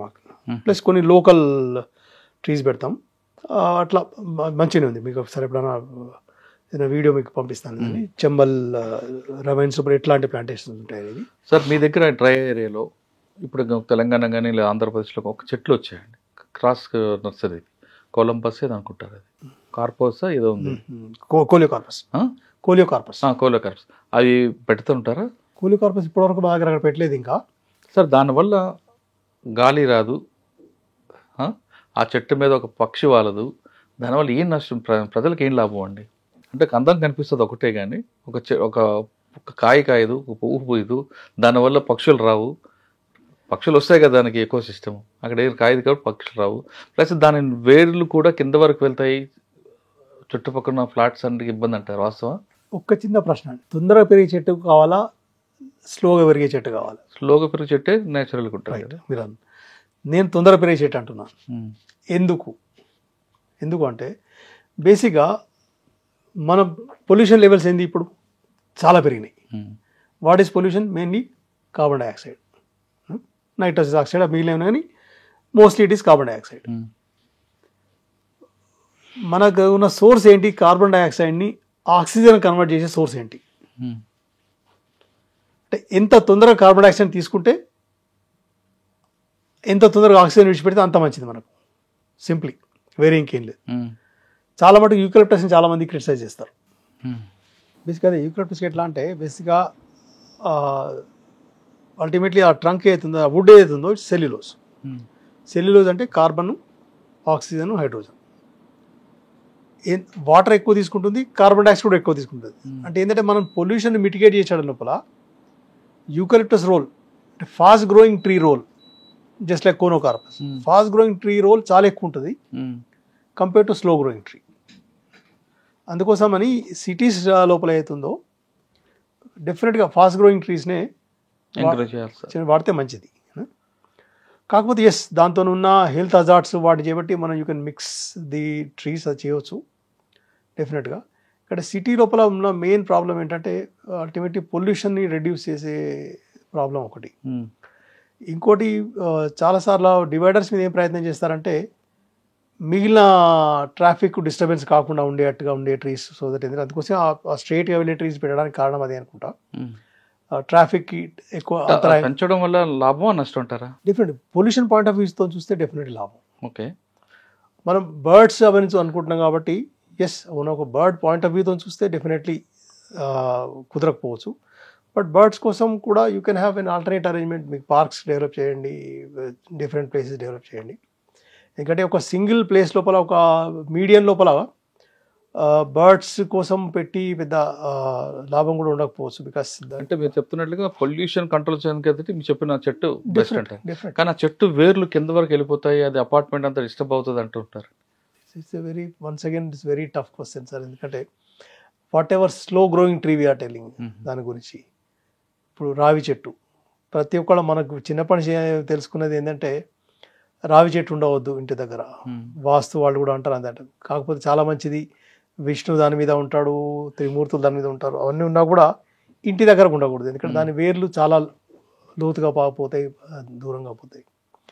కాబట్టి డెఫినెట్గా ఈ కన్సర్న్స్ ఉన్నప్పుడు ఏంటంటే దానికి కావాల్సిన మోడిఫికేషన్ చేసుకుంటే ఉంటుంది దాని గురించి అని. అంటే మనకు అక్కడక్కడ ఆ సిచ్యువేషన్ బట్టి you can grow. But in general ఒక స్టేట్మెంట్ లాగా మనం అంటే వద్దు అనుకోవడం, ఎందుకంటే బేసికలీ మన ప్రయారిటీ ఏంటిది అక్కడ. బర్డ్స్ ఉండడం ప్రయారిటీ అయితే దేర్ ఆర్ డిఫరెంట్ ట్రీస్. ఒకవేళ పొల్యూషన్ కంట్రోల్ చేయాలంటే దేర్ ఆర్ డిఫరెంట్ ట్రీస్. మనకు ఫాస్ట్ గ్రోయింగ్ ట్రీస్ కావాలి. బర్డ్స్ కోసం అంటే దాన్ని ఫ్రూటింగ్ ట్రీస్ కావాలి, దాని తర్వాత దానికి బ్రాంచింగ్ ఉన్న ట్రీస్ కావాలి. Different birds have different ways, ఒక్కొక్కటి ఒక్కొక్క దాంట్లో ఉంటాయి. ఔల్స్ వేరే రకం ట్రీలో ఉంటాయి, బయా వేరే రకం ట్రీలో వస్తుంది. బయా అనేది దానికి ఈ వాటర్ ఎడ్జెస్ ఉంటాయి కదా, అక్కడ హ్యాంగింగ్ బ్రాంచెస్ ఉన్న ట్రీస్ని అది ప్రిఫర్ చేస్తుంది. ఏదో మనం మొదలే ఆ ఇంజనీరింగ్ స్ట్రక్చర్తో ఉన్న నెస్ట్ అనుకున్నాం చూడండి, అది అట్లాంటి జాగాను ప్రిఫర్ చేస్తుంది.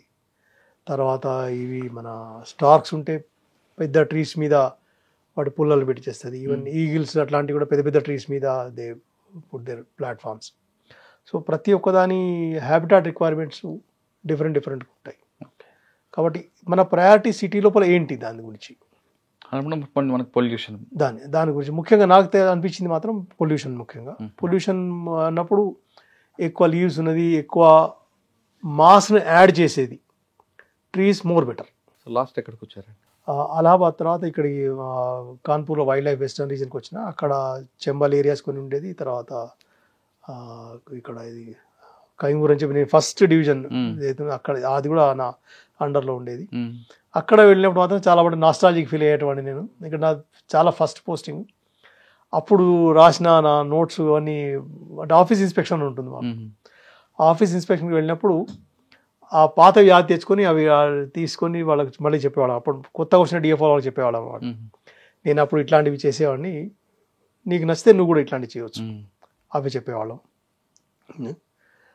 ఆ రకంగా it was basically nostalgic type of posting for me. దాని తర్వాత I come to Lucknow. Forest కార్పొరేషన్లో పనిచేసాను నేను. ఫారెస్ట్ కార్పొరేషన్ లోపల అక్కడ దాన్ని ఇక్కడ ఈ తెందుపత్త అంటారు కదా, తెందుపత్త ఉంటుంది ప్లస్ ప్రొడక్షన్. అది బేసిక్గా ప్రొడక్షన్ అంటే మేము అంటే ఈ రోడ్ సైడ్ ఫెయిలింగ్స్ ఉంటాయి లేదా జంగల్ లోపల ఫెయిలింగ్స్ ఉంటాయి, దాన్ని మానిటరింగ్ చేసే డివిజన్ లోపల నేను ఉంటాను అక్కడ. అది చేసేవాడు నేను అక్కడ. ముఖ్యంగా అక్కడ ప్రెషర్ దేని మీద ఉండేది అంటే ఈ నేషనల్ హైవేస్, అంటే ఫారెస్ట్ కార్పొరేషన్ ఉన్నప్పుడు నేషనల్ హైవేస్ లోపల రోడ్ శాంక్షన్ అయింది. రోడ్ శాంక్షన్ అయితే రోడ్ సైడ్ ఉన్న ట్రీస్ ఏవైతే ఉన్నాయో అవి ఫారెస్ట్ కన్జర్వేషన్ యాక్ట్ కింద వచ్చేటి.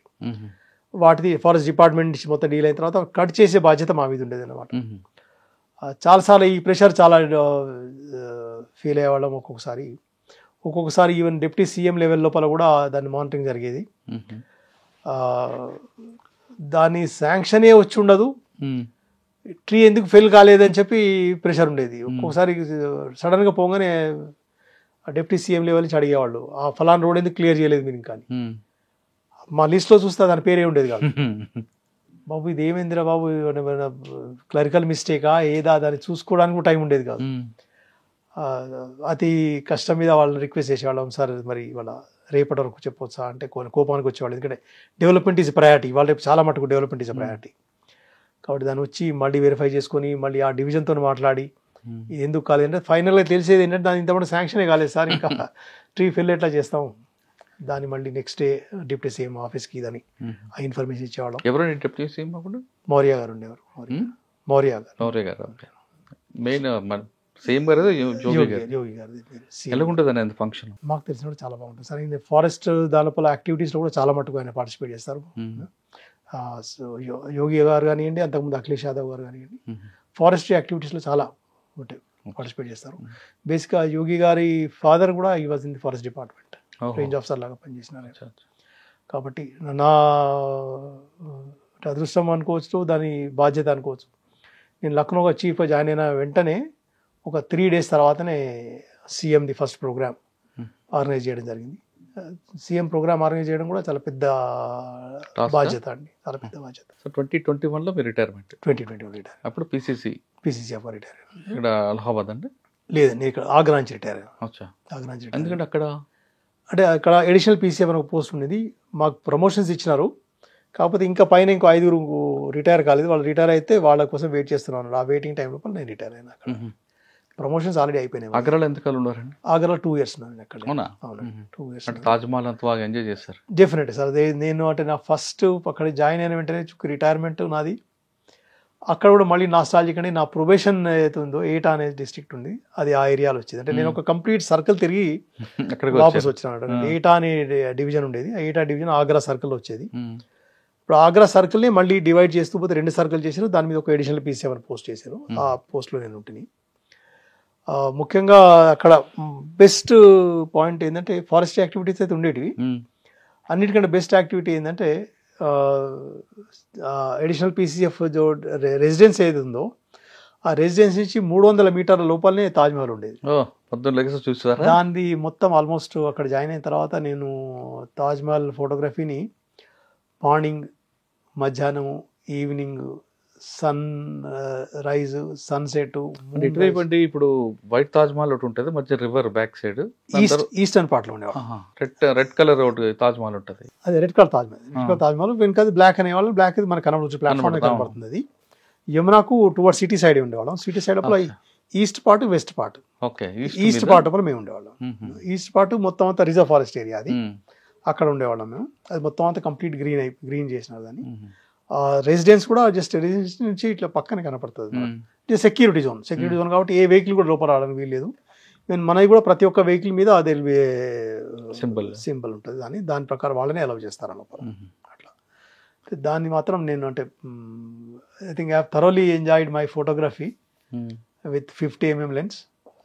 కంప్లీట్ గా నేను తాజ్మహల్ అన్ని వెదర్ టైంలో చూసారు, అన్ని టైమ్స్ చూసాను. Summer, winter, rain. ఎవరైనా అడిగితే అదే అంటాను. ఇప్పుడు ఇవాళ రోజున మనం అదే తీయాలనుకుంటే ఒక 10 లక్షలు 20 లక్షలు పెట్టినా కూడా రాదు అది. ఎందుకంటే సన్ రైజ్ ఎప్పుడు అవుతుంది ఆ టైం నేను అక్కడ ఉన్నా, సన్సెట్ ఆ టైంకి ఉన్నా, న్యూ మూన్ రోజున ఉన్నా, ఫుల్ మూన్ రోజులో ఉన్నా.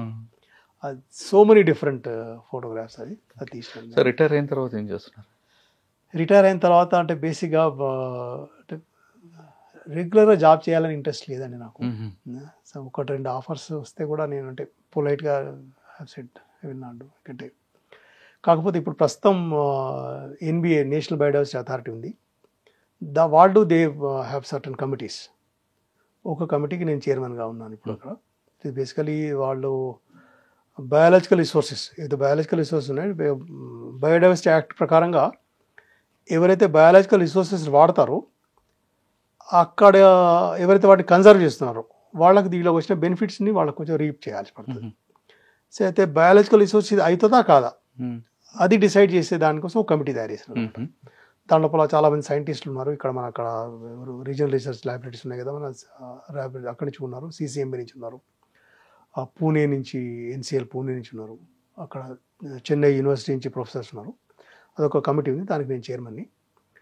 వాళ్ళు అంటే NBA ఏం చేస్తుందంటే మీకు ఒక లిస్ట్ ఆఫ్ బయో రిసోర్స్ ఇస్తుంది అన్నమాట. ఎవరైతే అప్లికేషన్ ఇస్తారో వాళ్ళు they claim that this is not a bio resource. మేము దాన్ని ఎనాలిసిస్ చేసి whether is a bio resource or not. Biological diversity act ప్రకారంగా bio resources, derivatives, value added products అని 3 రకాలు డిఫైన్ చేసినారు. వాల్యూ యాడెడ్ ప్రోడక్ట్స్ మీద ఏమీ బెనిఫిట్స్ రీప్ చేసే అవసరం లేదు. మిగిలిన డెరివేటివ్స్ మీద నువ్వు బయో రిసోర్సెస్ మీద ఇవ్వాల్సి పడుతుంది.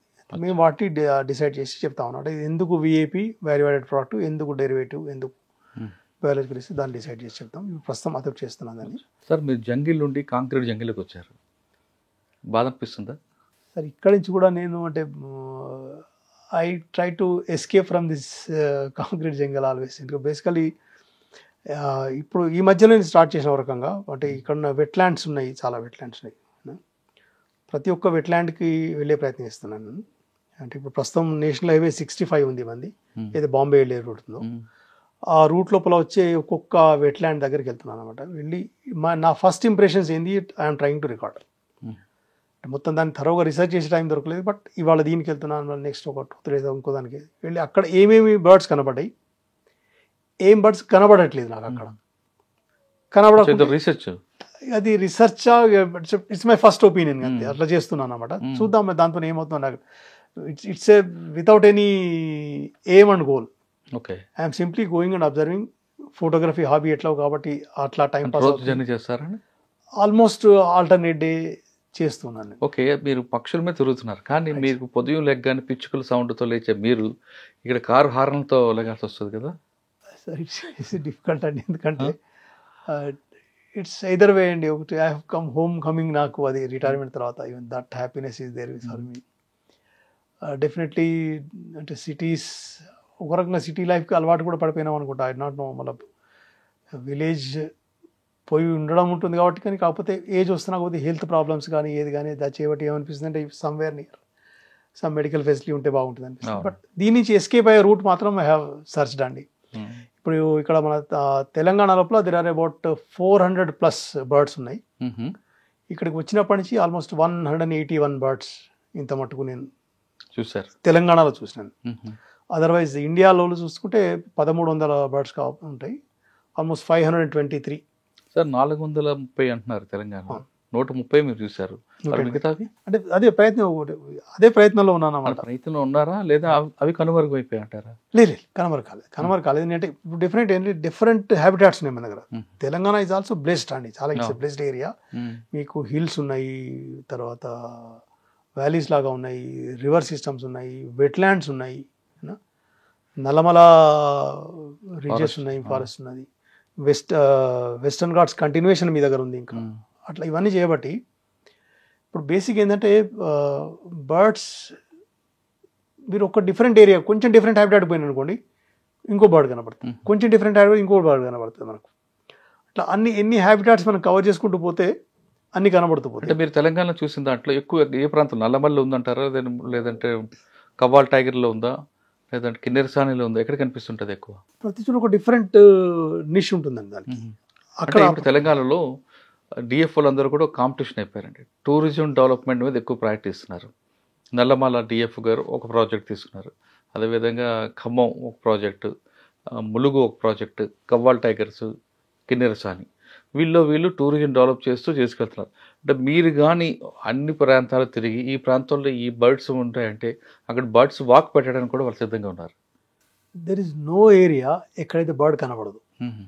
మనం ఇంత కాంక్రీట్ జంగల్ చేసిన తర్వాత కూడా ఒక చిన్న పూల చెట్టు పెట్టండి, మీరు ఒకటి ఒక గన్నేరు చెట్టు పెట్టండి, లేకపోతే ఒక ఎనీ మందార చెట్టు పెట్టండి, వస్తుంది పెట్ట వస్తుంది. దానికి చెప్పిన 5 ప్రాంతాల్లో ఎక్కువ ఫోకస్ చేయొచ్చు. నల్లమల లోపల డిఫరెంట్ బర్డ్స్ కనపడతాయి. ఎక్కడైతే వాటర్ ఫెసిలిటీ ఉంటుందో బాగా డెఫినెట్లీ అక్కడ మీకు డైవర్సిటీ పెరుగుతుంది. అదొకటి. 2 ఒక్కటే హ్యాబిటాట్ ఉంటే తక్కువ ఉంటాయి బర్డ్స్, దాన్ని ఎకోటోన్స్ అంటారు అన్నమాట. అంటే ఒక హ్యాబిటాట్ ఇంకో హ్యాబిటాట్ ఇవి 2 ఉన్నాయి. ఇది గ్రాస్ ల్యాండ్ అనుకోండి, ఇది హిల్స్ అనుకోండి. అయితే ఈ రెండింటి మధ్యలో ఈ మధ్య దాన్ని ఎకోటోన్ అంటారు. అక్కడ ఇంకో 3 రకం పక్షి కూడా కనబడుతుంది. సో ఇట్లాంటి దగ్గర ఏమవుతుందంటే డెన్సిటీ మరీ పెరుగుతుంది అక్కడ. అట్లా ఒక్కొక్క దగ్గర ఎట్లాంటి ఏరియా మనం తీసుకున్నాం అనేది. ఇప్పుడు మనం ఇక్కడ ఎన్కతల అని వచ్చింది గ్రాస్ ల్యాండ్ అండి. ఇట్స్ రిజర్వ్ ఫారెస్ట్ కాదు, ఏది కాదు. ఇక్కడ వికారాబాద్ దగ్గర మీరు అక్కడ పోతే వాటర్ బాడీ ఉంది, ఒకటి గ్రాస్ ల్యాండ్ ఉంది, ఒక చిన్న హిల్ ఉంది. మీకు వింటర్ టైంలో వెళ్తే మీకు హ్యారియర్స్ చాలా కనపడతాయి అక్కడ.